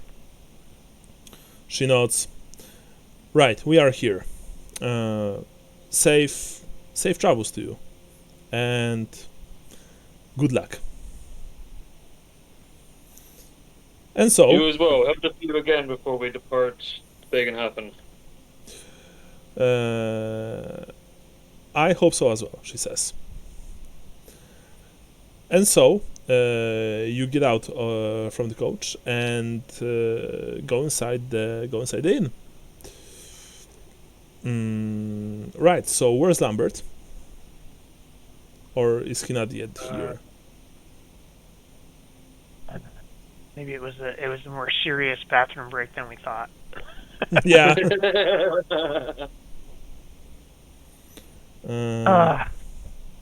Are we wrapping up for the day? I think so. Yeah. But I would just like for Lambert to return and do one last thing, and then we can end. That was a long session. That was very nice, by the way. Yeah. How do you guys enjoy Bögenhafen, by the way? I'm enjoying it. I'm liking it. Yeah, I like being in a different city. Mm-hmm. I think it's similar enough, but at the same time, different enough from Aldorf to be really interesting. Mm-hmm. Like it has this. You can't rely on the same old contacts and stuff. Yeah, it has this very cool atmosphere, I think, but yeah, it I always liked it. I especially liked it, of course, in the Enemy Within campaign. So yeah. Mm-hmm. I remember the pit. Like I sent Keith and Jason over there when I ran it, and I made it like super grimy. I made like a little side scenario with narcotics in the pit. Okay. Yeah. Yeah. The pit is actually. I made it so the boat only went over like twice a day or something. The pit is actually very interesting to use. So. Like they got stranded over there for the night or something. Yeah. One of my players tried to run their hide there once from Witch Hunter because it was discovered that he was a hedge wizard, and it didn't really end well for him, unfortunately. Because when he tried to return, not paying the ferryman but transforming into a raven, I think he miscasted so badly that he became an albino without any hair on his body. So yeah, fun times. Hey, remember that one time when your character Sean tried to, turned into a raven and had an aerial duel in Altdorf? Yes, I do remember. Yeah. Okay, with I don't. Pigeon. Yeah. With a Nurgle pigeon. No. The pigeons were from a Lamian vampire. One of them was her familiar, so she was able to cast magic through him. And I think the pigeon blasted Sean's character out of the sky with Gaze of Nagash. So Oh, is Like that if what a it was? wizard turns into like a mouse to get away from something, and it's like, okay, well the demon turns into a cat. Yeah. Yeah, that was Gaze of Yeah. Nagash. That was the only Yeah, I'm back. offensive spell that was in the that's available to necromancers in second edition. Okay, we are finishing for today. So just to end things, Lambert, you are going after the coach, and this is where we end. Eventually, you see that the coach stopped, and Ghostbird got out, flanked by his two bodyguards, and he's making his way down the very narrow, very dirty, small streets of this nasty neighborhood. He looks like he's completely oblivious to the danger surrounding him, and make his way untouched to a nondescript house at early afternoon. Your mark climbs the steps to a shabby house on a street full of shabby houses.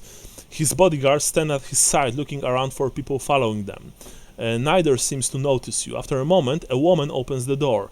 They exchange a few words, she smiles, and he steps inside. One of the bodyguards joins him, the other stays outside. And so, we'll end on this note. You see this thing happening, Lambert. Yep. And we'll follow up next time. Okay, Cool. so that's it for today. Experience points, everyone, 70 experience points for today because it was a long session. Of course, Okay. Lambert notes. So I will have them up, and I'll get the previous session. no worries. Just know the points so that everyone will know. Yeah. 70 for Yeah, everyone. I'm also trying to get. Okay, 10 points for your characters. The place of birth, Gustav, 10 points because you mentioned Marienburg quite a few times. Johannes, Reikland. Trying to think if I said anything. Remember that anything about Reiklanders Reikland. are also natural leaders, they take initiative, stuff like that. You can also use this. And I think you were Huh? kind of Reiklanded today, so I can give you 5 points.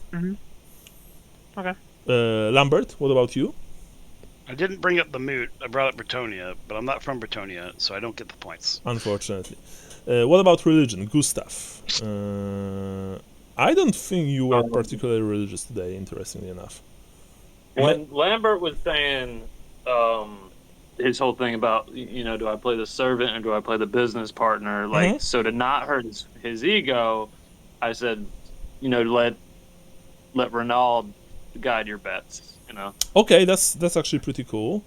Which So that way he's like nobody's servant except his own. It's like sort of. Which thing, I you know what mean? did follow what he said and made Yeah. that coin flip. Okay, that's clever and that's creative. I'll give you 10 points. Johannes, what about you? I don't think I did anything Sigma righty today. That's true. I thought that maybe you go to pray or something, but yeah. Fair enough. Lambert, 10 points for you. You were Ronaldo enough. Star sign, Gustav, what about you? The dancer. I was definitely scornful with the guards. I was rubbing 10 points, sure. Johannes? I have to remember specifically what my star sign is, but I think it's something about it's the Piper, right? Mm-hmm. If I recall correctly. And Let's see the so I Piper. think I was trying to make deals and be kind of shady, 10 especially with the okay. 10 points. You did that very well, especially with in the Ado ring. Yeah, sure. And you also talk with Elise. I like that. 10 points for you. Lambert, what about you? Wyman the Anchorite, patience and caution. I was reluctant to accept the deal before exploring it with my compatriots, and on going to the dinner, I kept trying to find other ways for me to not seem as conspicuous as I am. Okay, I'll give you 10. Sure. What about Doom? Gustav?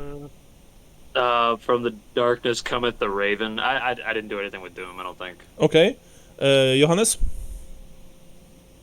No, nothing with Doom. Beware the man that is not a man. Yeah. So I would say that is a no.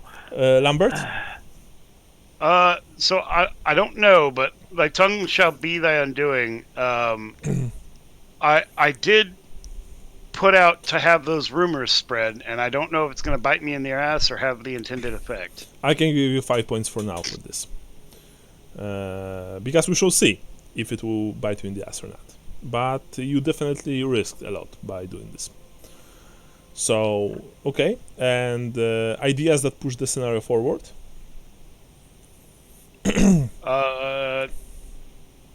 The putting out those rumors.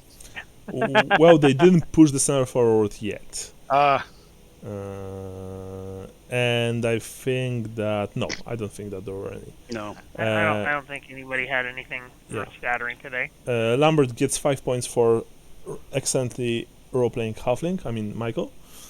And if it's your third turn doing notes, you get also 30 points for taking notes. Next time there will be someone else. Gotcha. Okay, so that's it for today. Now, technically, perhaps I'll be able to play on 19th, 2 weeks from now, but this is a very big maybe. Okay. If Good. Mhm. No, sorry. Continue. So tell me if you guys are okay with 19th. I cannot do the 19th. Okay. I can do next weekend just fine, and I can do 12. and I can do the 26th just fine. 26. No, I won't be available on 26. But okay, what about 12? Sure. Is Sean? Technically, I could do the 12th. Brian? I think so. Let me look. Yeah. Okay, so That's a Saturday, right? no, 12 is No, it's Sunday. Sunday. It's Sunday. If you want to do the Saturday, I could do that too. It doesn't really Oh, matter. okay. Yeah. I can't on 11th, but 12 is fine with me. Sure, 12 is fine. So, yeah. unless something comes up, like you know what, I'll be able to play on 12. So let's meet on next the week? 12th. Yeah, next week, sure. Cool. Okay, thank you very much, guys. Boys. I'll hear from you soon, hopefully. All right, later, good boys. Bye bye. Later. Thanks.